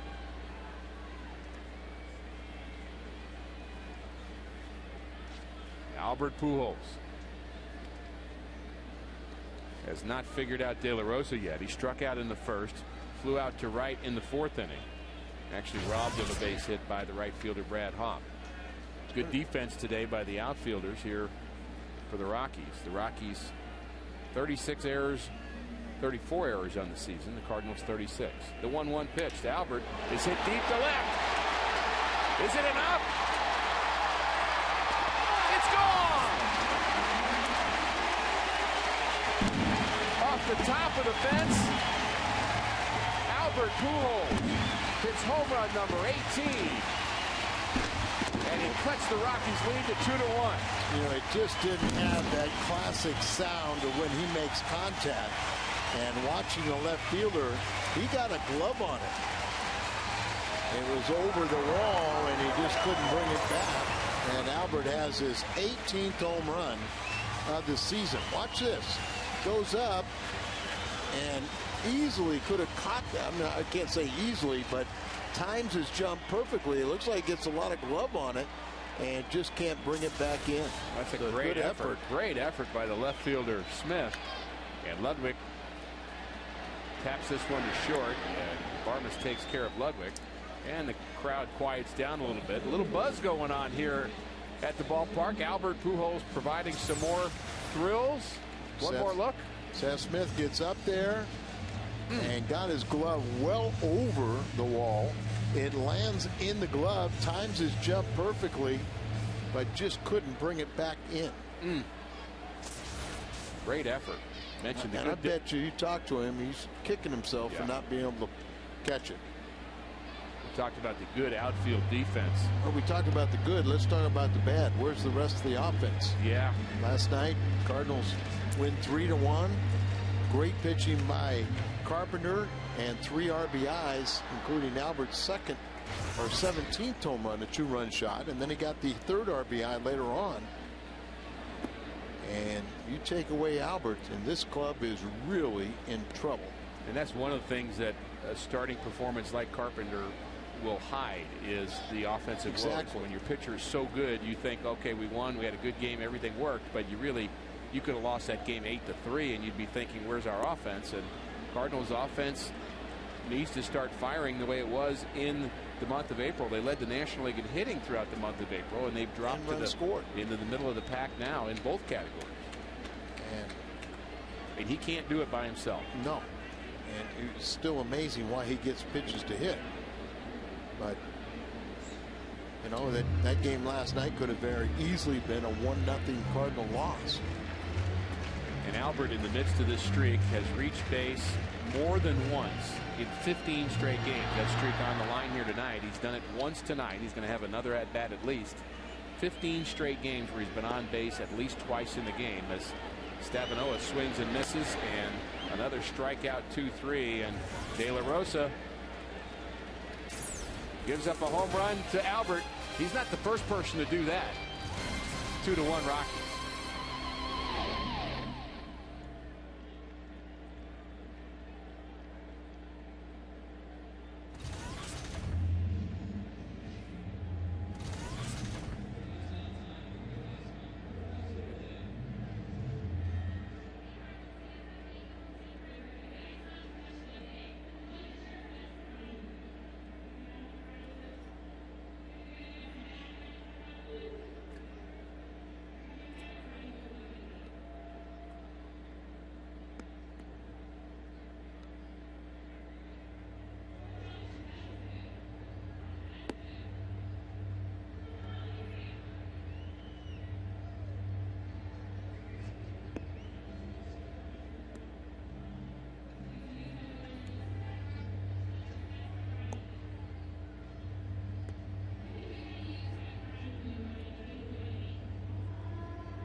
Albert's home run in the 6th inning. Now 11 of 13 home runs for the Cardinals have been solo shots. Albert hit the 2-run home run last night, and then Duncan hit a 2-run home run in San Francisco. The rest of them have been solo shots. Hard to win games when you get a lot of solo shots. And the majority of the Cardinals for the season have been solo shots. Denny's Reyes loosening for the Redbirds. Wainwright's pitch count now at 110 as he's working here in the 7th inning. Albert got him closer. 2-1 the score now. Rockies lead. Wainwright trying to gut through one more inning. Yeah, you're trying to reward him and trying to get him at least through this inning, and maybe the offense can come back and get him off the hook, and maybe even a win. And he walks Ian Stewart, and that's not a good sign. And Albert's home run is once again our Hardy's prime cut of the game. Albert's, well, he's been the prime cut quite a few times now. Yes, he has. And see that one, it wasn't the classic swing. It almost looked like took off in a high trajectory, whereas it was a little bit more in the inner part of the plate, not the sweet part of the bat. And after the leadoff walk, here comes the pitching change, and Dennis Reyes will make his way in from the bullpen. And Reyes will be our Chevy call to the bullpen as the fans let Adam Wainwright know they appreciate him. Reyes on for the Redbirds.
Our Infinity game recap. The Rockies and the Cardinals.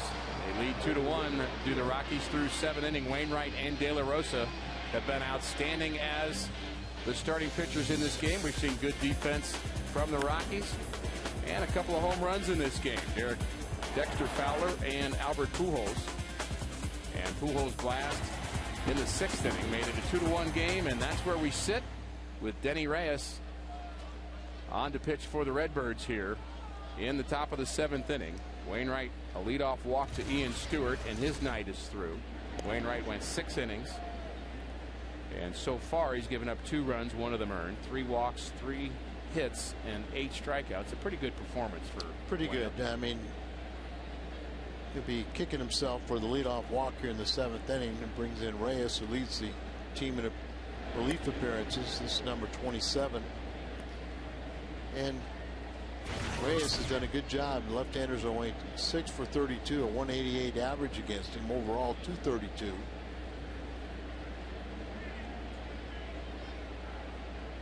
And his first pitch is taken high to Seth Smith. Seth Smith, who hits from the left side. And Reyes and Miller, you'd expect to see them a lot in this series with all the left-handed hitters that the Rockies have. Seth Smith is 0 for 2.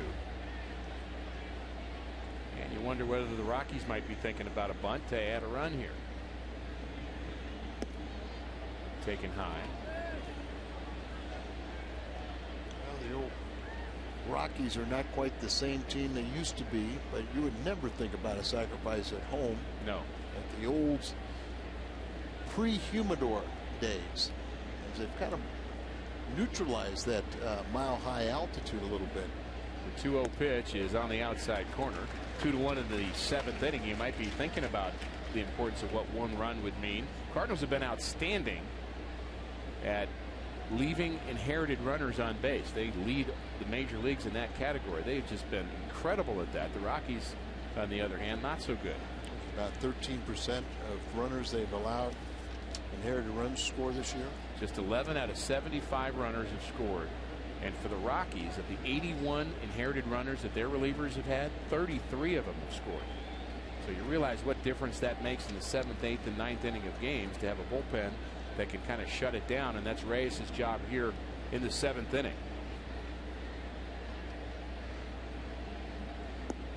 And Reyes having trouble throwing strikes. 3-1 to Seth Smith.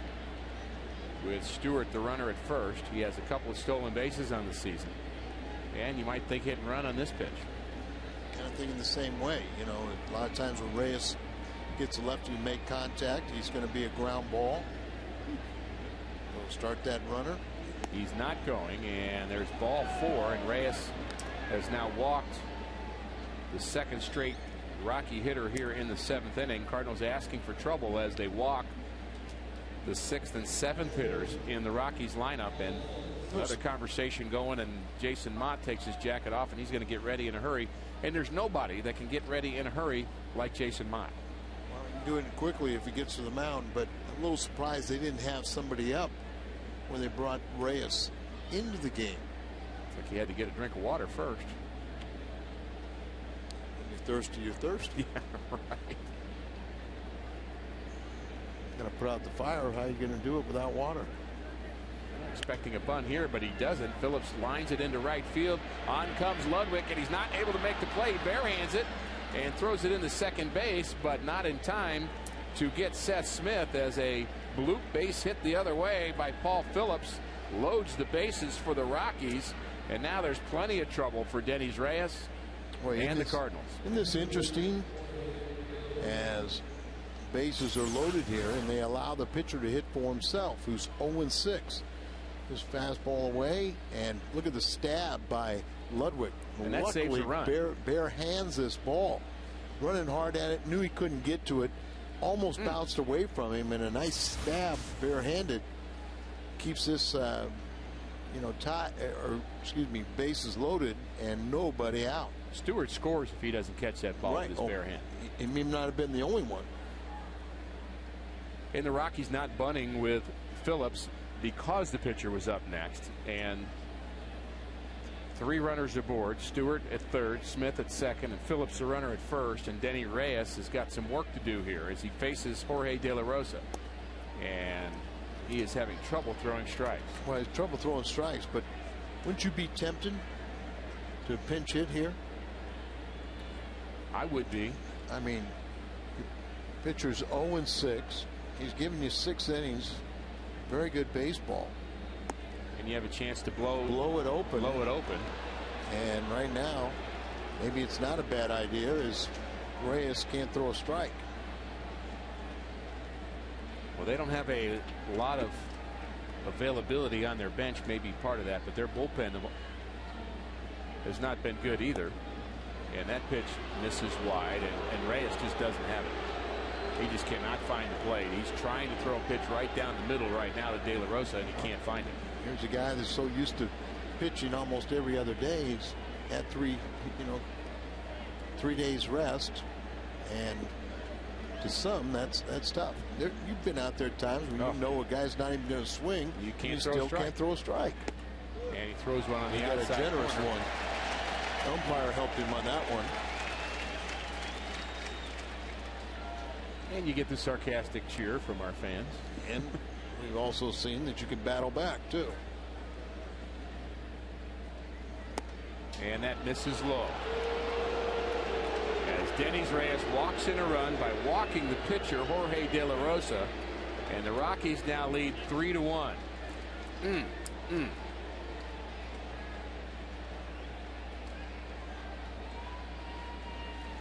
first RBI of the year. I would guess so. I wouldn't think you'd need to call down and find out if he's loose, because Mott's not ready right now to come in this game. Tony would have a fit, wouldn't he? I think he would. And he gave the affirmative, but Molino always go out there and talk for a second. Hey, Steve Brickler, it's his birthday today, so happy birthday, Steve. Got out of the hospital, so he couldn't use his tickets tonight, but he's at home watching the game, and happy birthday to Steve Brickler. And here comes Tony La Russa, and Jason Mott is ready. And that'll be it for Denys Reyes, as he could not find the plate. A walk, a hit, and a walk to Reyes. And we will have another Chevy call to the bullpen, and it'll be Jason Mott, the right-hander, who's been outstanding of late. And we'll see if he can put out the fire here for the Cardinals in the 7th.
Cardinal fans, when it comes to tickets, you deserve Major League service. So go online to StubHub, the official fan-to-fan ticket marketplace for the St. Louis Cardinals, and the only site with Fan Protect guarantee. And the Cardinals go to Jason Mott, the very exciting fireballing right-hander out of the Cardinal bullpen. Well, he's going to be tested here tonight because he is not allowed a inherited runner to score this year. And he's got 3 of them out there, and it's strike 1 to Dexter Fowler. Fowler homered in his last at-bat, his 3rd home run of the season to give the Rockies a 2-0 lead at the time. Albert homered in the bottom of the 6th.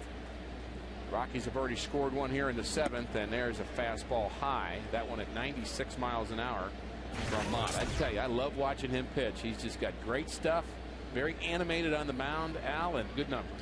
Well, his numbers are great, and now that he's got this velocity back up to that consistently 96 to 98 miles an hour, it's a different ball game. You know, when he was throwing 92, 93, he needed that slide. Well, in 96 to 98, I'm not too sure I want to give in to the opposition and throw that slider. And something from spring training to the first week of the season, that first week or two, Al, he was at 92. Right. He's gotten it back. And part of that might have been the fact that concentrated so much on throwing the breaking pitches that didn't build up the arm strength on the fastball. And it also is a fact too that you get a power guy like this, sometimes they don't get it until, you know, at least well into a couple weeks into the regular season. He's letting it fly now, that's for sure. 1-2 the count to Fowler. And that's what you got to do. He's a strikeout pitcher. He needs one here. He let that one fly.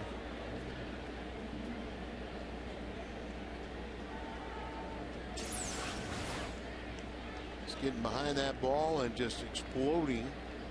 But that's okay. You know, if you can entice a hitter to swing at that pitch, he's going to pop it up in the infield, but more likely swing through it. And the 2-2 pitch is inside. It jams him. That didn't sound very good. No, and I'm sure that got his attention in on the hands. Probably stings a little bit. Yeah, wouldn't you 96 say? and Mott's got a lot of personality. You think he might really be a left-hander? No. In his heart? No, but I think he wants to be. Yeah. A lot of people want to be. Can't blame him. You got to think right. Left-handed, you're always thinking right. That is correct.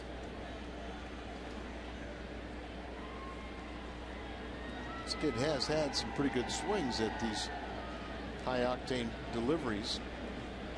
Our first look at him. He's a switch hitter. 2-2 the count. And another good swing by Fowler. He's right on that pitch. Fouling it back. On the board it said 81. I don't think so. I didn't think so either. Might have been 81 on the ball after he fouled it off as it was coming back to the screen. A lot of times it goes out towards the center field. It comes back at a higher velocity, but I agree with you.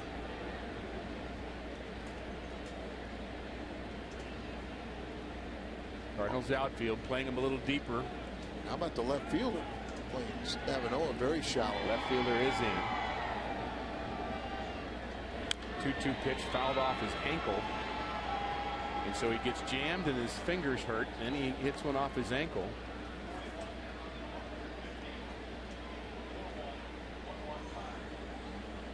$41,115 Cardinal fans here at Busch Stadium tonight.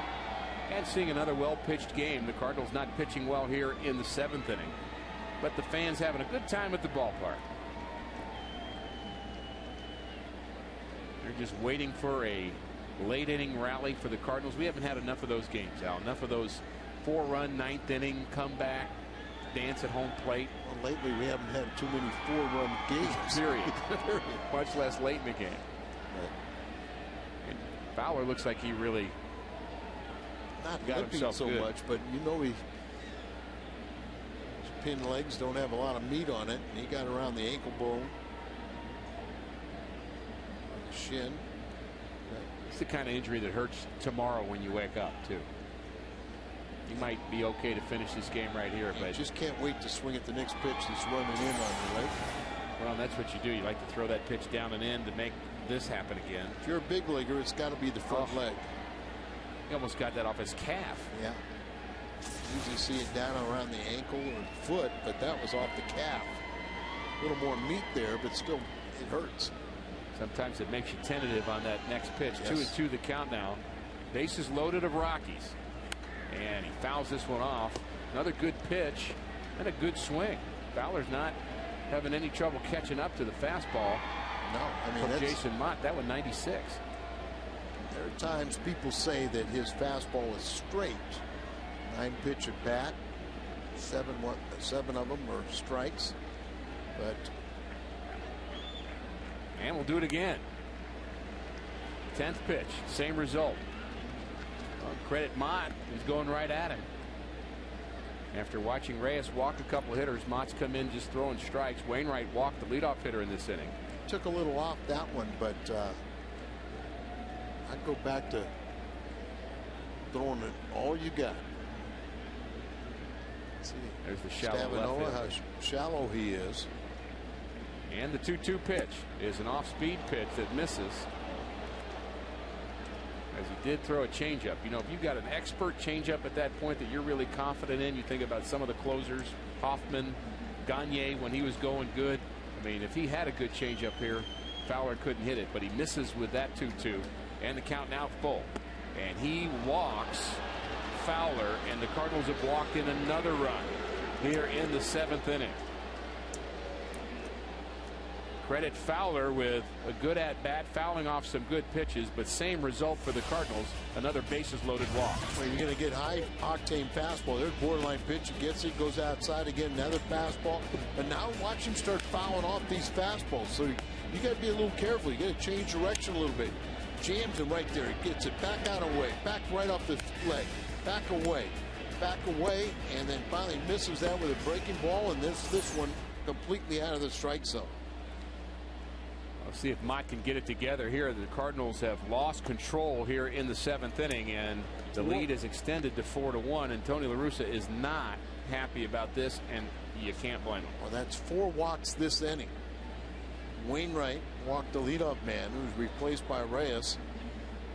He had 2 walks with a hit in between, and then after a lengthy battle, Mott walks his first. There's a flare to right field. Ludwig coming on, and he traps it. He isn't able to catch the ball, and he does get the ball into the infield with just a single off the bat of Barmes. Another good play by Ludwig.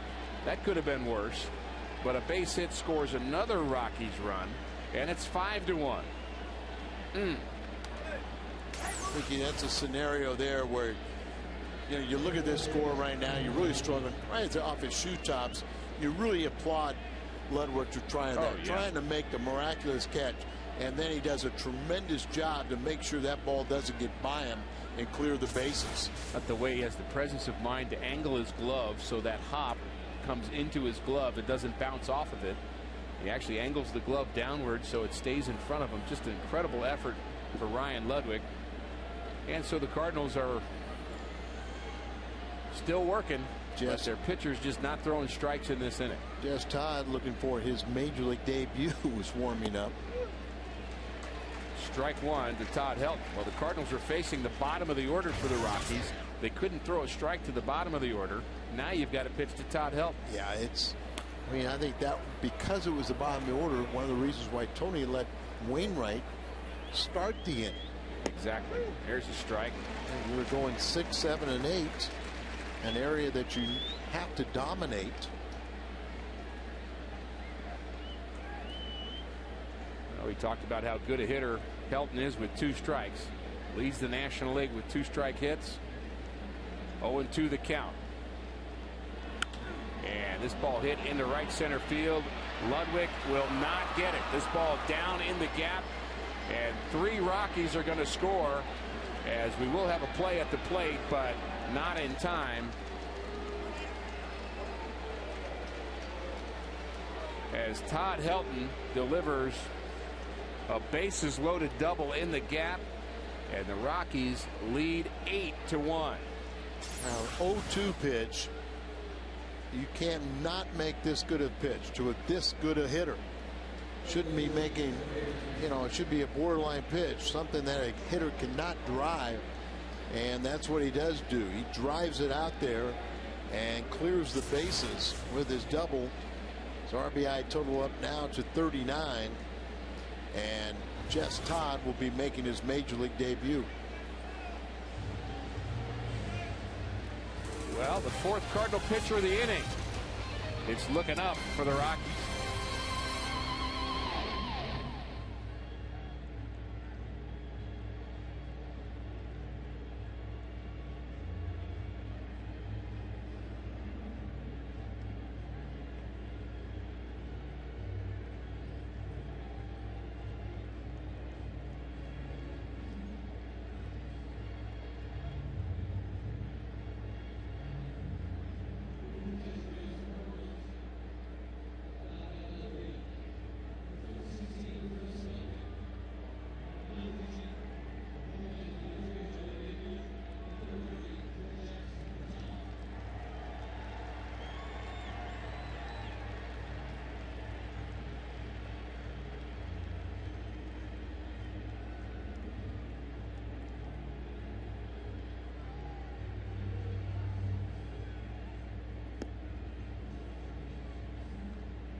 A big moment for Jess Todd out of the University of Arkansas. His major league debut comes on here for the Cardinals in the 7th inning as the Rockies have already scored 6 runs.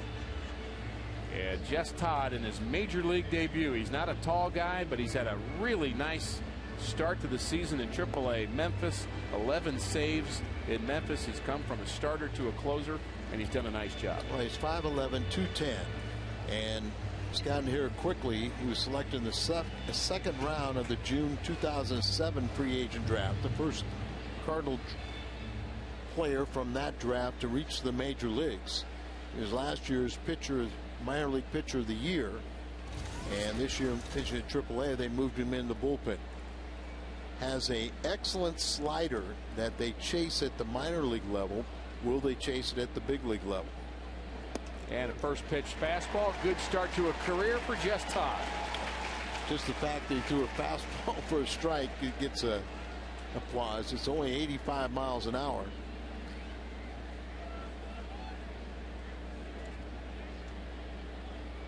Elton, the runner at second. And a herky-jerky motion from Todd. He's got kind of a way of hiding the ball with his delivery, and that ball just looked a little faster than the 86 mile an hour that it was registered here on the stadium gun. There's that slider. Slider that, he was in big league camp, so Dave Duncan knows about him. They've seen him. Very impressed by him in spring training. 1-2 the count, and that ball hit on the ground to Barton at third, and he takes care of Garrett Atkins for the first out here in the 7th inning. And the Cardinal fans, we rarely will see Albert struggle to find the first base bag, but that's kind of the way this inning has been. As ground ball off the slider, Barton kind of checks the runner back, takes another crow hop, throws her in. Look at Albert reaching back again with his right foot to find the first base bag. Chris Duncan now in left field. He came in as part of a double switch when Todd entered the game, and there's a foul towards left field and out of play. Duncan will hit in the pitcher's spot, the 8th spot in the Cardinal lineup. And the pitcher's spot now is in Stavanoa's.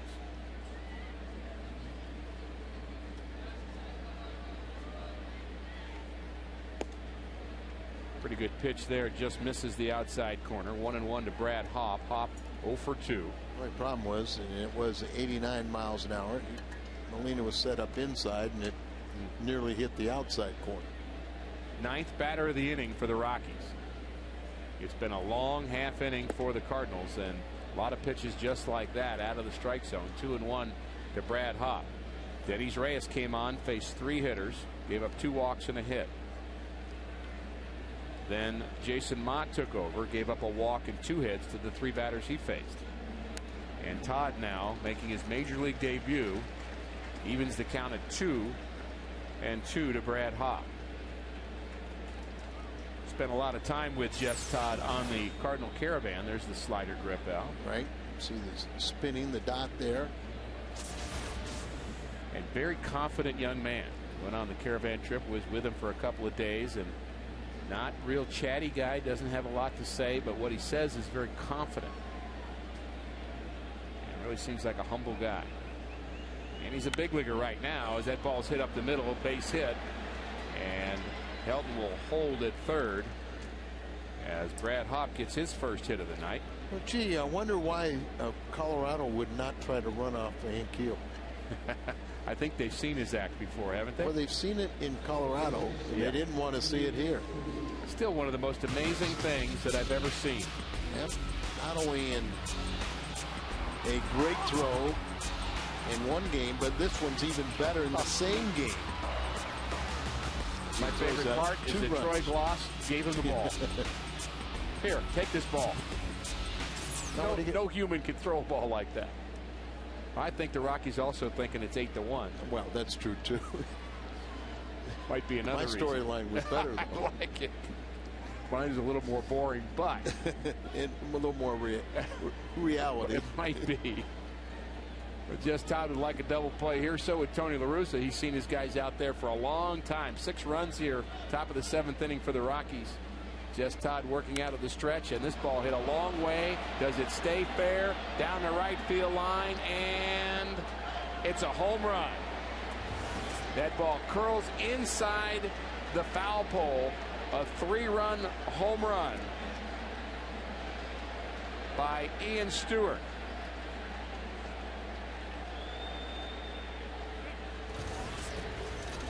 He clobbered that one down the line, showing a lot of power, and I don't know how that ball stayed fair, Al.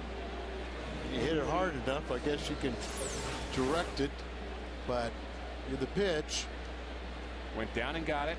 Came right into his swing, and there you can see, as it is clearly a home run.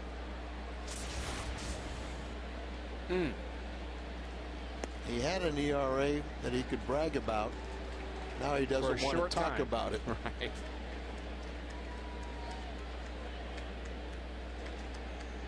Oh, 0-1 the count to Seth Smith, and it's been a rough inning for the Cardinals. What was your major league debut like, Al? Were you awesome? Were you just awesome, Al? Oh yeah, it was 1 inning in a game like this in San Diego. No fights. Didn't hit anybody? I was 20. Oh, I didn't know about fighting yet. I was still a nice mama's boy until then. When I really got to know Torrey and Brock and Gibson and McCarver and Carlton and those guys, they corrupted me, and I've been thanking them ever since. You're glad they did that. Oh, absolutely. And so are we. 1-2 the count to Seth Smith. Breaking ball in the dirt.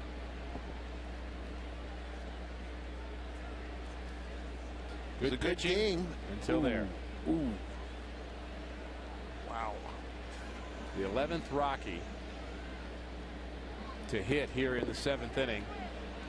And there's a swing and a miss, and the first strikeout of the career of Jess Todd takes care of Seth Smith.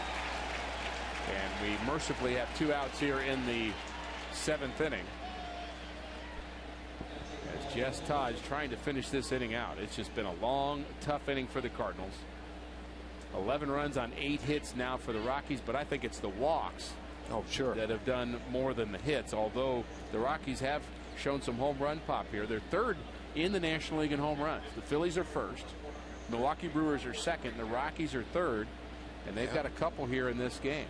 Well, and Remember, we were talking about how the bullpen had only allowed 11 inherited runners to score. Probably shouldn't have talked about that. Well, it was a good thing we did talk about it, because we won't have the ability to talk about it tomorrow. Good point. That's how good the bullpen been. That's how good the pitching staff's ERA was the best in the major leagues, but you knew you couldn't continue to get this pitching without some offense.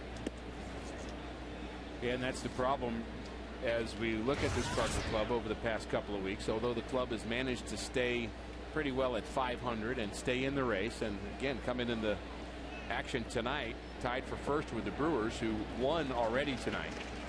They beat Atlanta 4-0 in Atlanta. Gallardo started that game for Milwaukee. But the problem really has been the Cardinal bats, and the pitching can only withstand so much pressure for so long before it cracks. We've seen that happen. We've seen that happen with other Cardinal clubs. Ball popped up on the infield. Molina calls for it in front of home plate, takes care of it, and mercifully, the top of the 7th inning is over. It is now 11-1 Rockies.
A 9-run 7th inning makes it 11-1 Rockies. This copyrighted telecast is presented by the authority of the St. Louis Cardinals and may not be reproduced or retransmitted in any form. And the accounts and descriptions of this game may not be disseminated without the express written consent of the St. Louis Cardinals. I think De La Rosa finds himself in position for his first win. I think he's probably feeling pretty good about that right now, and good run support here tonight. Game 1 of this 4-game series. De La Rosa has not won in his first 10 starts of the season, and he's looking to throw his first pitch of the 7th inning, and he has a 10-run lead. Isn't this the truth that, you know, he has gotten very little run support in his first 10 starts. He's 0-6. He's the 3rd fewest runs in the National League. But all those hitters are going to go, what are you talking about? No run support. Well, that number will be skewed by the time yeah, because of this one outing. I think he'd rather have them carved up a little bit and maybe just settle for 5 runs here tonight and save some of those other runs for other starts he's had. And he will face Molina, Barden, and Duncan here in the Cardinals' 7th inning.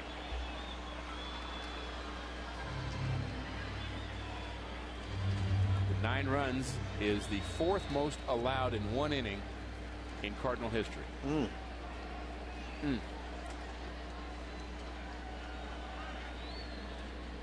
wonder what the most is. Well, it's that lucky 13. Baker's dozen. And hopefully not during my career. Always makes it difficult for the guy working on the scoreboard, because I don't know that they have enough room for those kind of numbers. 3-1 to count to Molina. And here's where you just want to get some quality at bats and see where you're at when the game is over. If you're the Cardinals, you just don't want to throw away any at bats. You want to keep working hard, trying to get yourself feeling good again, and maybe have it. Yeah, I mean, you put a little run, try and get on the board a little bit, and this will do it too. To left, and we talked about the power of Molina, and it's gone. A 3-1 pitch from De La Rosa, and Yadier Molina has hit his 4th home run of the season into the Rockies bullpen. And it's 11-2. Ricky, you know, when you've had that long a half inning, that pitcher's been sitting there a long time. Now, he did run the bases and help out a little bit, but still, he's been there a long time, and you could lose it very quickly and ball out away from him, and you can see the power that we talked about as he put a charge in that one. 4th home run, his 18th RBI, but Cardinals need a lot more. And another solo shot for the Cardinals. Ball hit on the ground to third. Backhanded by Atkins, and the throw up the line a bit, but takes care of Barton. Yadier Molina had a long half inning as well. Al behind the plate. Oh yeah, he's putting up a lot.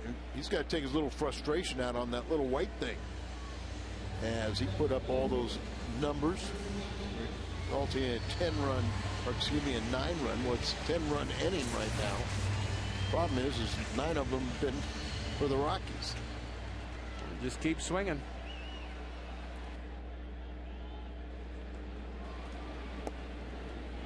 Chris Duncan takes first pitch low. Now you're right. As usual, 13 runs, most the Cardinals all time, and that was a game against San Diego. And 93 hit on the ground to the left side. Duncan is thrown out again by Atkins, who's had a very busy day at third. And De La Rosa, after the leadoff home run to Molina, settled down, gotten a couple of ground outs. I wonder what position player got the pitch in that game.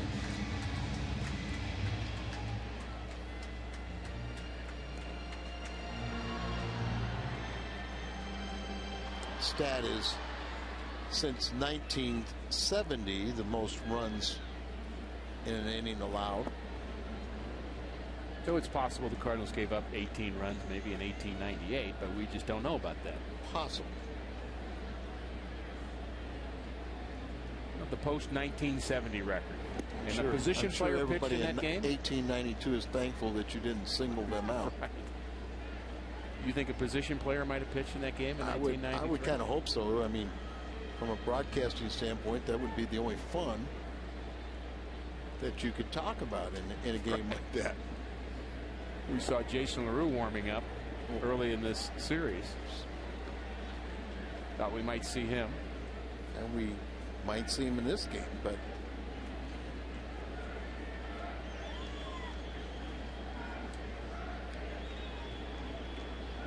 Tyler Green is 1 for 1 in a walk, and he takes a strike on the 3-0 pitch from De La Rosa.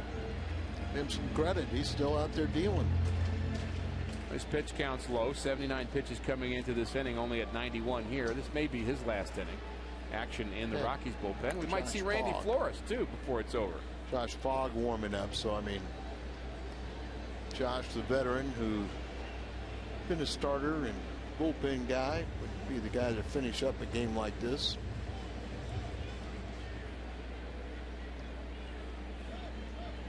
Albert hits Josh Fogg very well, and Albert's got another at bat. That'll be worth watching. And Albert again has his streak on the line, 15 straight games of 2 or more hits. Now that ties Hernandez for the most Cardinals consecutive games with 2 or more times reaching base.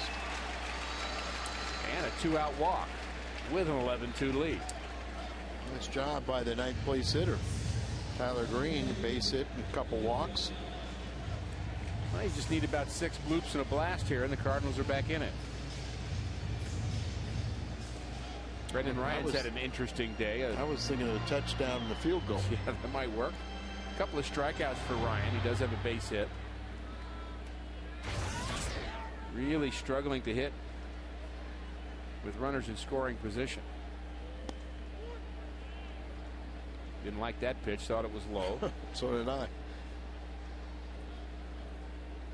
I think that was one of those 11-2 strikes at the knees. My dinner reservations are Right. You know, they're calling my name. Umpires got to eat too. 1-1 the count to Brendan Ryan.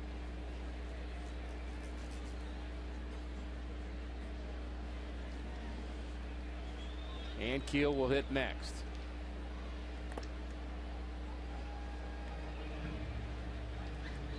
And this will probably be the last inning for De La Rosa, I would imagine, as Fogg is ready.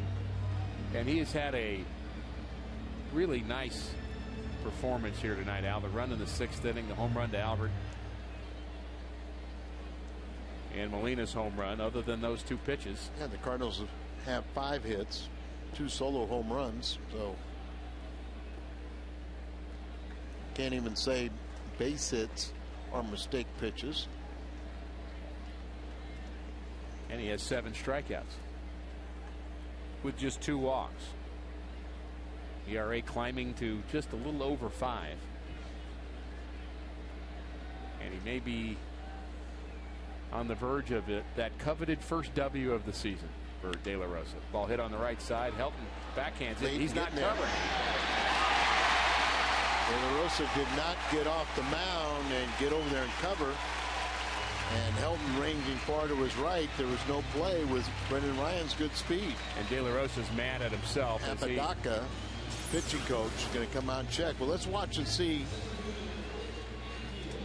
As you see, just late in covering, his momentum carried him all the way around. And really just was not paying attention. Just kind of fell asleep on that. Ball hit to the right side. Your natural instinct, and you've been trained that everything you do has got to be running towards first base right away. And Bob Apodaca, former big league pitcher, he's been a coach for a long time, is trying to get him centered here and keep him in this game to try to finish this out.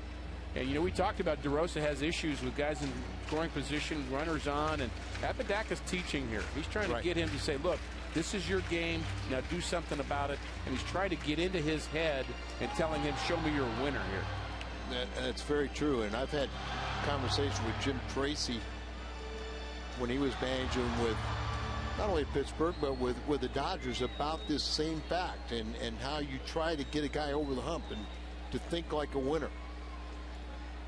You know, it says something when you can't finish an inning when you got a 9-run lead. So you don't want guys to think that about you. So go out there, this is your last hitter, make sure you get the 3rd out of the inning. Finish strong. You finish tentative, the next time you get in that situation, they're going to take the ball from you and give it to somebody else. And if you don't get him out, you look who's on deck. Well, the coaches never stop coaching.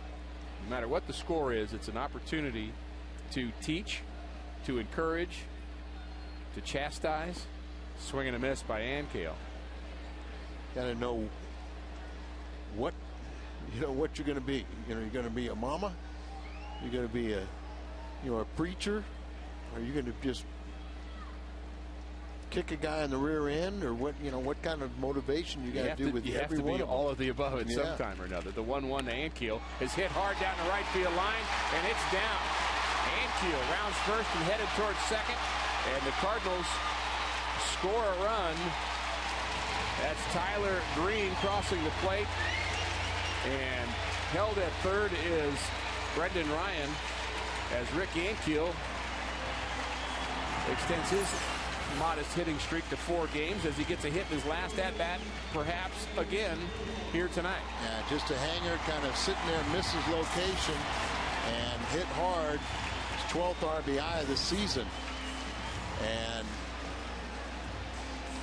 Jim Tracy can't wait to, he's going to do a double switch, so he's waiting for the home plate umpire to get back off the mound so he can make part of the double switch. We're going to see Josh Fogg, the veteran right-hander, And we're going to see a new left fielder. Spilborghs is going out to left. And we'll see Albert in a minute with a couple runners aboard. Can't wait.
Bottom of the 7th, Albert Pujols hits. 11-3 ball game.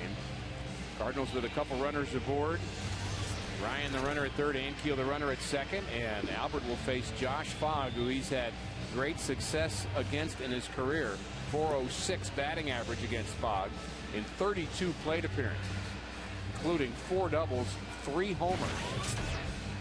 So he knows all about Fogg, who is having a very good start to his season.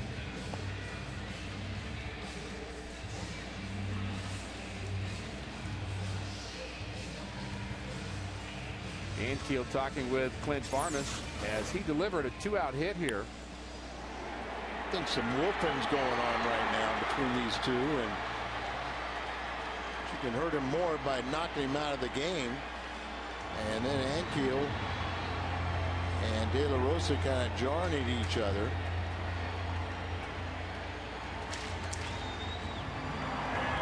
Not quite sure what that's all about, but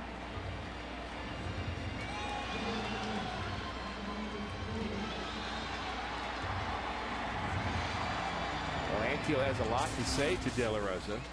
I didn't notice any pitches up and in. I've never really seen Rick do that, so there may be something that we're not aware of, but he did his best statement was the double. That's right. Well, you don't see that out of Rick Ankiel very often. Josh Fogg, who Albert is facing here, and you see the numbers against him. Right-hander batter is only 2 for 13, but one of those was a walk-off home run by Tejada on Tuesday night. 1-0 pitch from Fogg misses away. First base is open, but you do have an 11-3 lead. Yeah, it's, you know, I mean, you've got to go after him, but Josh Fogg, because he wore the Pirate uniform for a few years, that's why all those lofty numbers against Albert. At some point, you gotta face him when the game's on the line, so you better take advantage and learn something in this scenario. And he did. He got him out.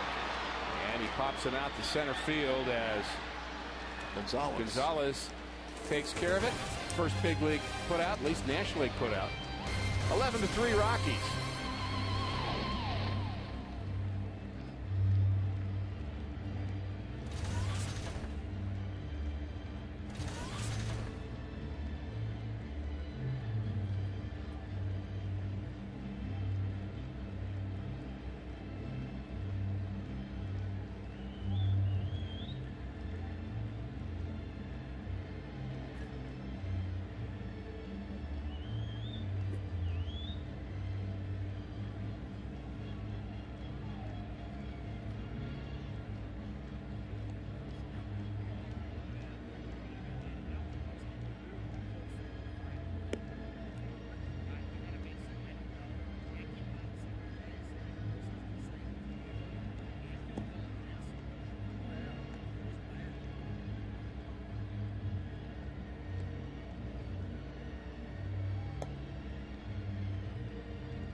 The Home Depot doing more on defense. Brad Hopp, the right fielder for the Rockies, a diving play, gives up his body, helps his starting pitcher, and makes the play.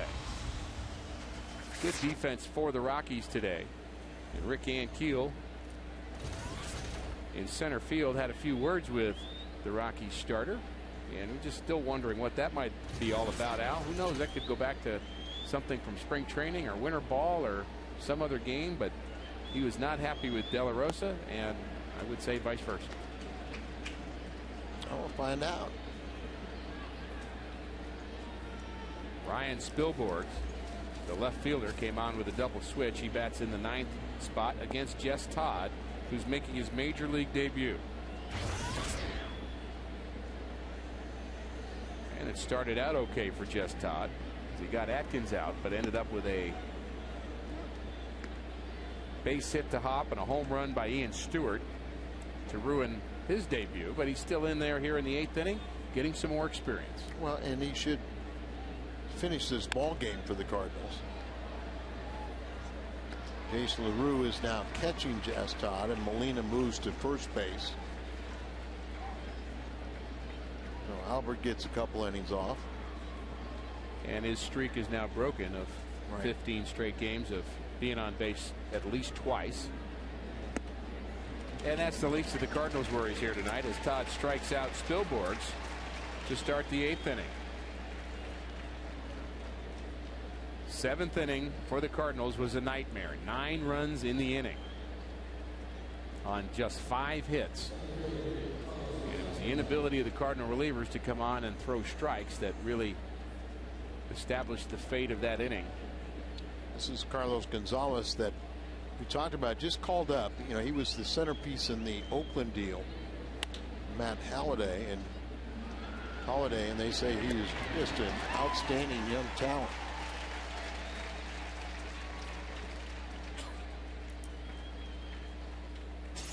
Well, Ankiel early in that at bat against De La Rosa, we may have some clue. He's telling them to throw him a fastball. That's what it's all about. Why would you throw him a fastball? And he didn't. He did, and he got. It wasn't a fastball he hit for the double either, but he missed location with it as he was tiring. Well, that's interesting. If all it was a hitter wanting the pitcher to throw a fastball. Well, hey, tensions, I'm having trouble on off-speed pitches. Throw me a fastball. There's a base hit to left field. Well, you can try it. Nothing wrong with trying it. Well, it just shows how the tensions grow, and you never got to face Willie Stargell. You get that kind of lead. Willie Stargell, no. Okay, Willie Stargell was classic on always going up to a young left-handed reliever, and talking to him. And I knew Willie. I mean, Willie, great guy. But I mean, as a coach, we had John Andrews was a young left-hander, came up to him, and he told John Andrews, he said, "I was watching you warm up in the bullpen, and man, that slider you go, that was a pretty good pitch. But I'm going to tell you a secret, kid. If you want to get me out, I can't hit a hanging slider." And he believed it? I mean, the good sliders I crush, but the hanging slider, it gives me a lot of trouble. Politicking. John Andrews came into the game. He threw him a hanging slider. That ball went so far up the upper deck and carried him back onto second base before he got out of the batter's box. Yeah, I heard about that one. Before he got out of the batter's box and everything. And the next day, Willie went up to him and said, "I don't believe I hit that one, but if you throw me that pitch again, I know it'll get me out." Oh, that's hilarious. And he could do it without smiling. Willie, a gentleman. Absolute gentleman, a great player. Oh, he was fun. I got Dave Parker to hit a ground ball to the first baseman, and as I'm covering first base, we're running alongside each other, and he's yelling at me to stop throwing him changeups. Well, and I'm running next to him, and I said, "Dave, that was a fastball." While we were running next to each other. Oh. Well, it's part of the battle that goes on between pitcher and catcher. And there's always a little bit of gamesmanship that happens there, trying to intimidate.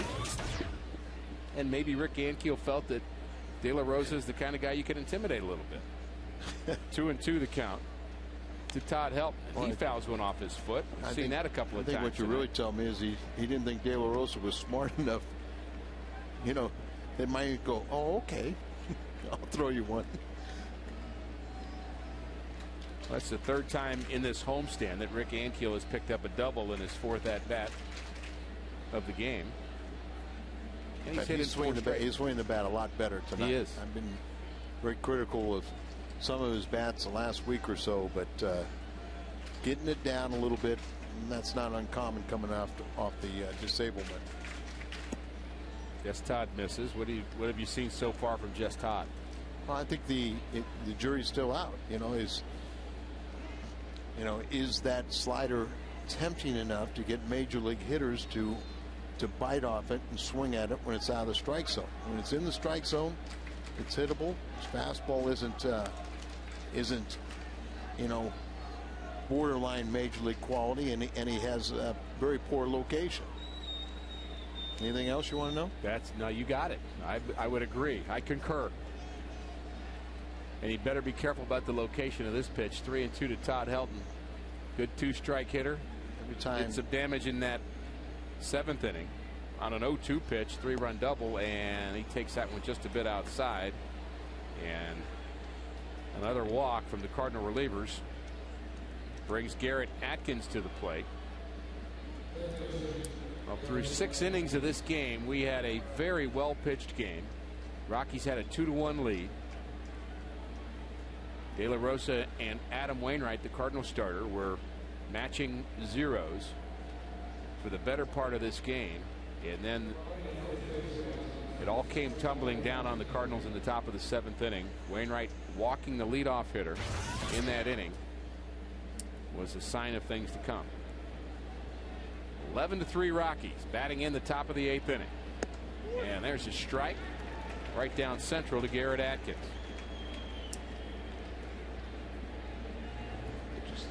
See if we can see where LaRue sets up and whether he has the ability to hit his spots. Setting on the outside corner, but that was middle of the plate. Yeah, slider, but they don't swing at it. You got a chance.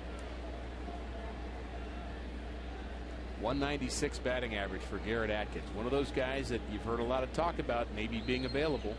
Mentioned that earlier, Al. Let's bounce this one. Good pitch there.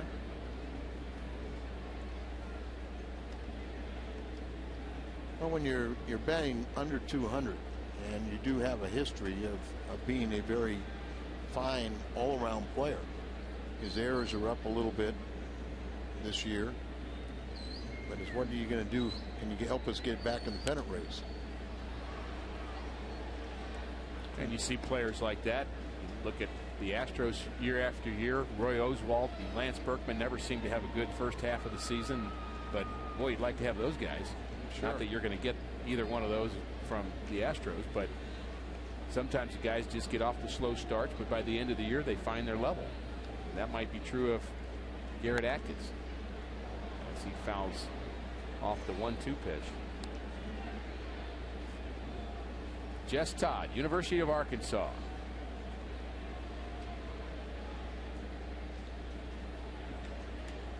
First one out of the 07 draft, so he's rose through the farm system quickly to get here.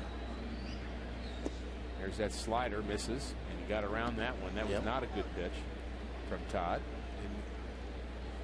And he's rounded, it's like a frisbee, and you have no command of it, and it just kind of flattens out instead of having that downward tilt and break away. Long outing for him. He was conditioned as a starter in spring training, but then went into the bullpen right away in AAA and has done an outstanding job there. But probably been a while since he's thrown this many pitches. 2-2 pitch, and that misses, and he's showing some signs of being tired. Right now. He's 41 or on the board here, but he doesn't have real good command of that fastball, and it's not real high octane, but. He's young and he's learning. You got to. He's just not right here, and that walk, loads the bases, and I think we may see Trevor Miller to face Brad Hopp. And here comes Tony La Russa. Well, you don't want to bury a young kid. No, you don't. Not in his first game. You're hoping for better things for Jess Todd. But we're going to get our 5th Cardinal pitcher of the night, Trevor Miller, the left-hander. And we'll see Miller and Brad Hopp. 11-3 Rockies.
Cardinals baseball on Fox Sports Midwest is brought to you by AT&T. Switch to the nation's fastest 3G network. AT&T, your world delivered. There's a beautiful view of downtown St. Louis. Beautiful night for baseball, but the Rockies have been the story here tonight. 11-3 is our score. As the Rockies bat in the top of the 8th inning, and we have a double switch. Trevor Miller takes over for the Cardinals. He's the 5th pitcher of the night, and Colby Rasmus takes over in center field with the double switch. Brad Hopp hits from the left side. Will be the task of Trevor Miller, who's got that side-winding delivery, and there's a slider for a strike, and that's something Cardinal relievers have had a hard time throwing. Trevor has really handled left-handed batters there, batting 121 against him, 4 for 33.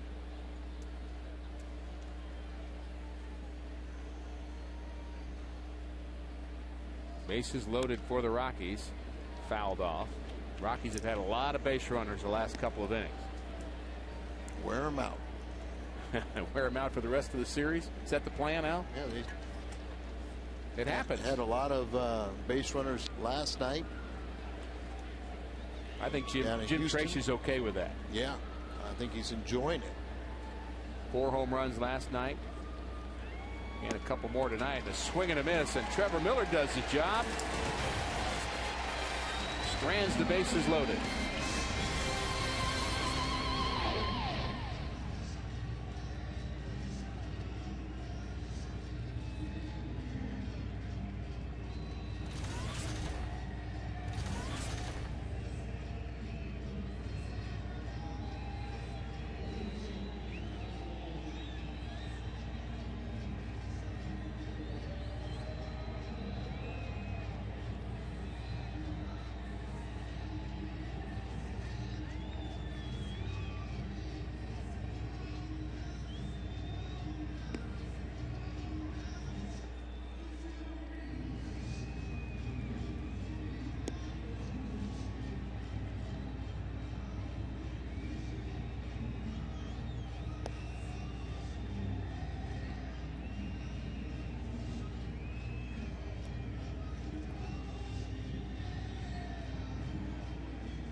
Cardinals getting ready to hit bottom of the 8th inning. They trail 11-3. They've been out hit by Colorado 9-7. And Ryan Ludwig will lead off for the Redbirds. It'll be Ludwig, Rasmus, and Molina for the Cardinals here in the 8th inning. And Josh Fogg is still in the game for the Rockies. He came on in relief of De La Rosa in the 7th. And he misses to Ludwig. 1-0 to the Cardinal right fielder. Ludwig has made some nice plays defensively tonight, Al, that don't show up in any scorecard anywhere, any number. He is 0 for 3 at the plate, but he's done some things defensively. And that's a rarity because he's a .436 hitter against Colorado. And he crushes this one to left. Is it good enough to get out of here? And it does. Ryan Ludwig with his 9th home run of the season. But he hit .600 against Colorado last season, 12 for 20 with 3 home runs. So picked up where he left off with his first home run since coming off the disabled list. And maybe we can get that very good bat working again. Wouldn't that be something? The Cardinals need this behind Albert, middle in, and Ludwig crushes it. Cardinals now with 3 home runs on the night and only 4 runs to show for it. Yeah, 3 solo home runs and mislocation, and Ludwig makes him pay. Colby Rasmus takes his first turn of the night. He came on as part of the double switch in the top of the 8th inning. Rasmus at .235, and that ball off the glove of Fogg, and that's going to be an infield hit. No chance to throw out Rasmus. And another base runner for the Cardinals here in the 8th inning. Hey, just keep hitting, see what happens. That's right. Now they're going to get the bullpen active as Fogg struggling to get the final 6 outs. Did a good job. He got Albert to pop up to end the threat in the 7th inning, but here in the 8th, the solo home run, infield hit, and Molina, who hit a home run his last time out and is 2 for 3, will have a shot at him. Talk about the importance of getting Ryan Ludwig going. Maybe just as important to get the bat of Yadier Molina because he drives in so many runs. Well, that's it. I mean, you can't just place the blame on one spot. It's really been 4, 5, and 6 that have been absent, and very, very few RBIs. Strike one to Molina, and the way Tony La Russa does his lineups differently from day to day, that 4, 5, and 6 has been different guys even. Sure. And the production still has not been there. Randy Flores is up. Fogg working out of the stretch. Good swing by Molina. Ball up about letter high. Ricky, I know you were like I, that anytime that manager called upon you, you just couldn't wait to go out and compete. But it really is a shame when you have a game like this, that whether it's Josh Fogg or Jess Todd, that they couldn't complete it and have to get another bullpenner up. Oh boy, that's that becomes your job at this point, and you know that's your job. I mean, and Todd couldn't do it. Can Fogg do it? Double play ball. This might help. 5, 4, 3 takes care of both Rasmus and Molina, and Fogg had trouble to start the inning, but one pitch takes care of 2 Cardinals, and an 11-4 lead for Josh Fogg. He feels a little bit better now.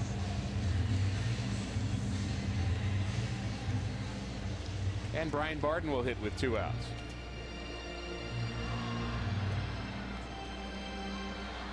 Well, the Cardinals have caught the Rockies in hits at 9.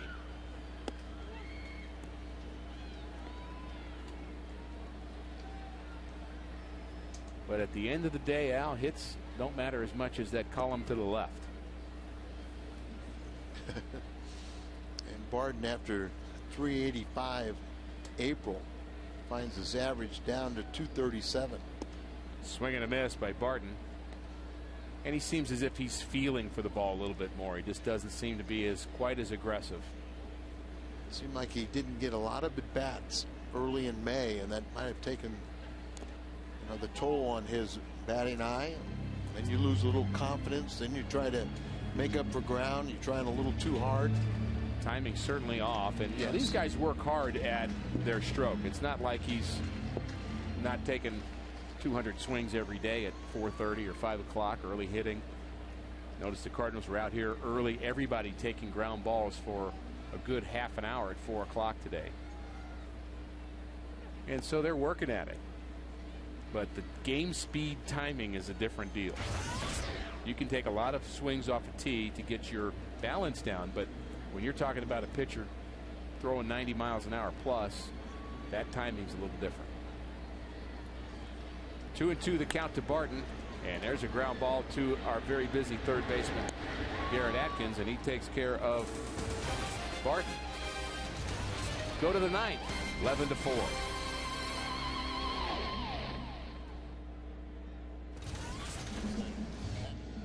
Hi.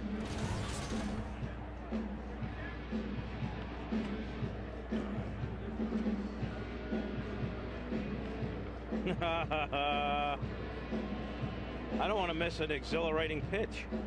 It's now time for the 4 attendance quiz.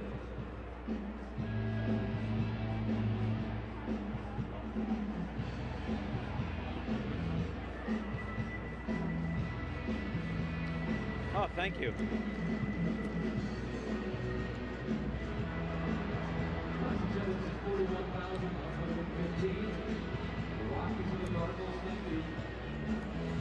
Jim. Yeah. I thought you took the day off.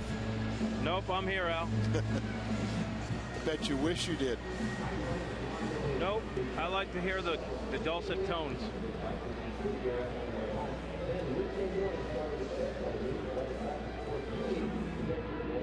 Nope.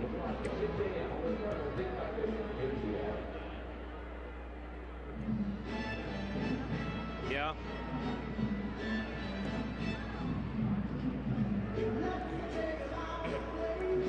It's a travesty. The people are so gay, twisting the night away.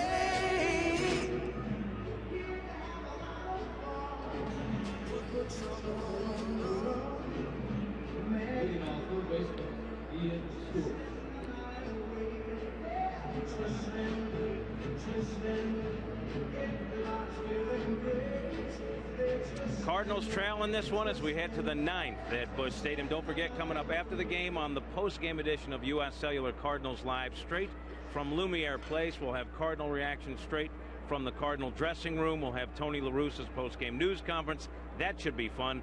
Plus, we'll find out who gets the hungo. It's all coming up. Pat Paris and someone named Ricky Horton, guys. Thanks, Cat.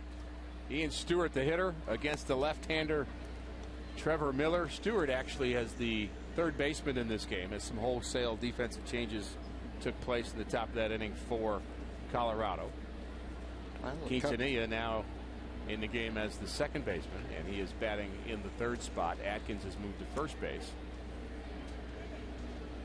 See what happens is Tony has Chris Perez warming up. A couple left-handers. And we may have a pitching change here in the ninth inning.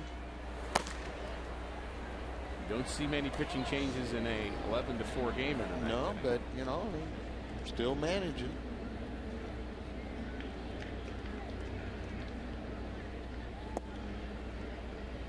Stewart, the pitcher spot, and then the catcher Phillips. No, I guess it's Fogg. Yeah, pitchers. And I think they'll let Fogg hit. I would think so. Yeah, I mean, they don't want to burn another reliever. No action in the bullpen. Well, again, that's the point about Chris Carpenter going 9 solid innings. You've totally saved your bullpen. And with bringing up Jess Todd, now you've got guys that actually need work, and so that may be the thinking going on for Tony La Russa. There's a ground ball backhanded by Molina at the plate at first, and he's out. How about that? Nice play. Yeah, he's gold all over, isn't he? Well, he can't be working on that play very often. Well, you know, you'll see him take ground balls, but a lot of times it takes him at shortstop or second base or something like that. But he knocks this ball down. Miller over there to cover. Good play at both ends. That was fun to watch. Sure. And you get a little glimpse of the mohawk coming, sneaking out the back of his hat. And that's not the kind of throw that he's used to making either. You've got to throw it With the pitcher on the move. And not airing it out.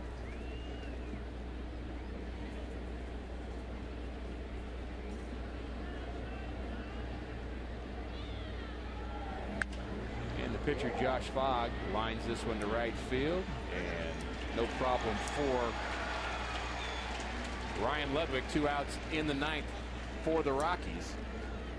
And Trevor Miller looks like he will stay in. To pitch to the catcher, Paul Phillips. Maybe. Well, they're going to the phone, so we'll find out. Maybe Chris Perez just getting a little work in. No.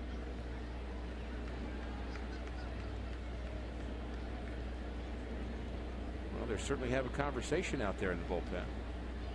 One batter reaches. First pitch high and away to Paul Phillips, the catcher. I mentioned how effective Trevor Miller has been against left-handed batters, not so effective against right-handers this year, as his delivery is not as out of the ordinary. Guys can see it. The right-handed batters can see it coming from that angle. Lefties can't. See the release point, and that's a big difference, isn't it? And he gets a right-hander here. Pops it up. And Tyler Green takes care of the Rockies here in the 9th. We need a whole lot of something. 11-4 Colorado.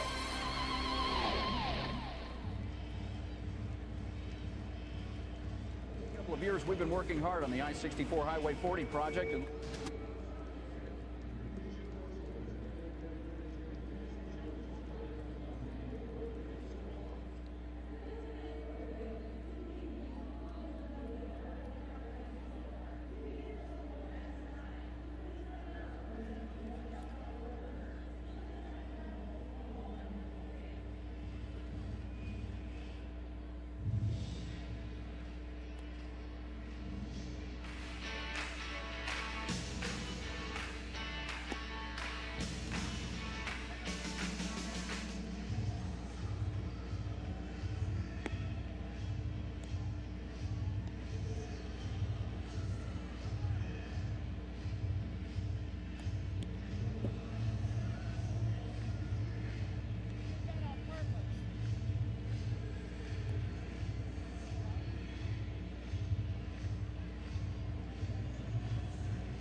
Cardinals baseball on Fox Sports Midwest is brought to you by Bud Light Lime, the drinkability of Bud Light with the refreshing taste of lime, and by Bank of America.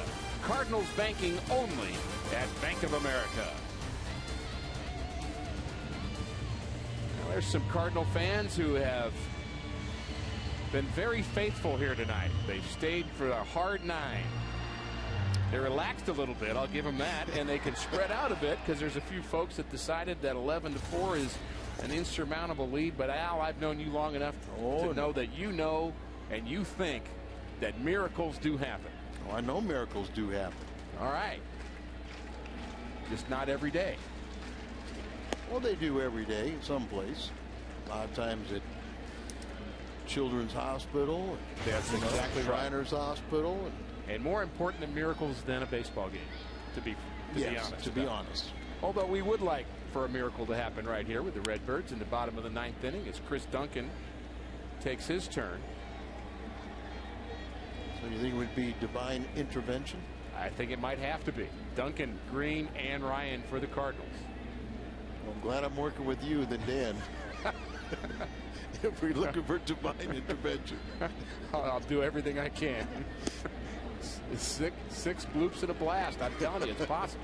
Yeah, but we need a little more. Oh boy.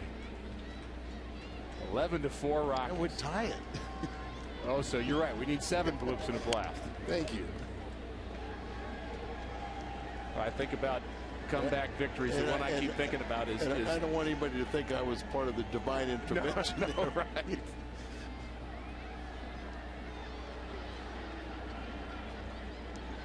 Every time I think about a comeback victory, I think about the Cincinnati Red game that you and Dan were doing. Yeah. How many runs was that in the ninth inning? It had to be 7 or 8. Something in that. So this is an easy game. So it could happen. There's your start. You got to believe, Al. You got to believe. I believe. Remember John Rooker?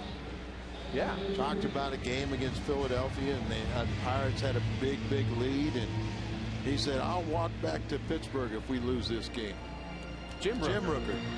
Yeah, Jim Rooker's the guy. Jim Rooker did walk back. Well, Jim Rooker's the guy that in Pittsburgh, I got taken out of a game, and I came in and I heard him saying on the air in the clubhouse, that left-hander's got a really good pickoff move, and he better because he gives up a lot of hits. That's like, thanks a lot. And he was right. Jim Rooker doing the games for the Pirates. Wow, our buddy Randy Flores has to get up again. There's a base hit to left field. I'm telling you, it could happen. You know, talking about walking back after a game, Jeff Lottie did that in Chicago.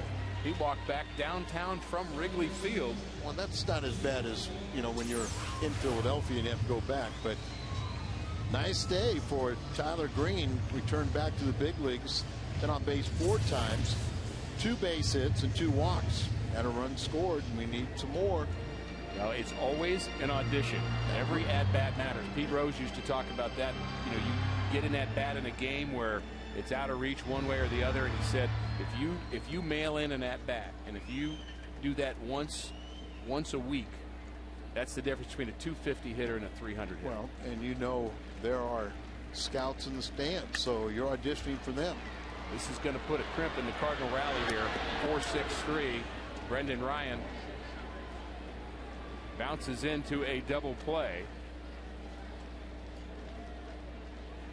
And our Budweiser player of the game is the starting pitcher for the Colorado Rockies, Jorge De La Rosa, who's in line to pick up his first victory of 2009, and he was pretty good. Well, Joe Thurston may have something to do with it. See if this game gets extended. Rooker did turn that statement, and he did walk back, but he didn't do it that night. He raised a lot of money for charity, as he did fulfill the promise and walked from Philadelphia back to Pittsburgh.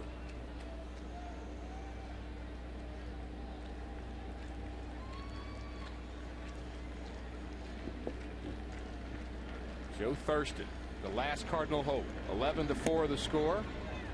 Josh Fogg trying to close this game out. It got out of hand in the top of the 7th inning.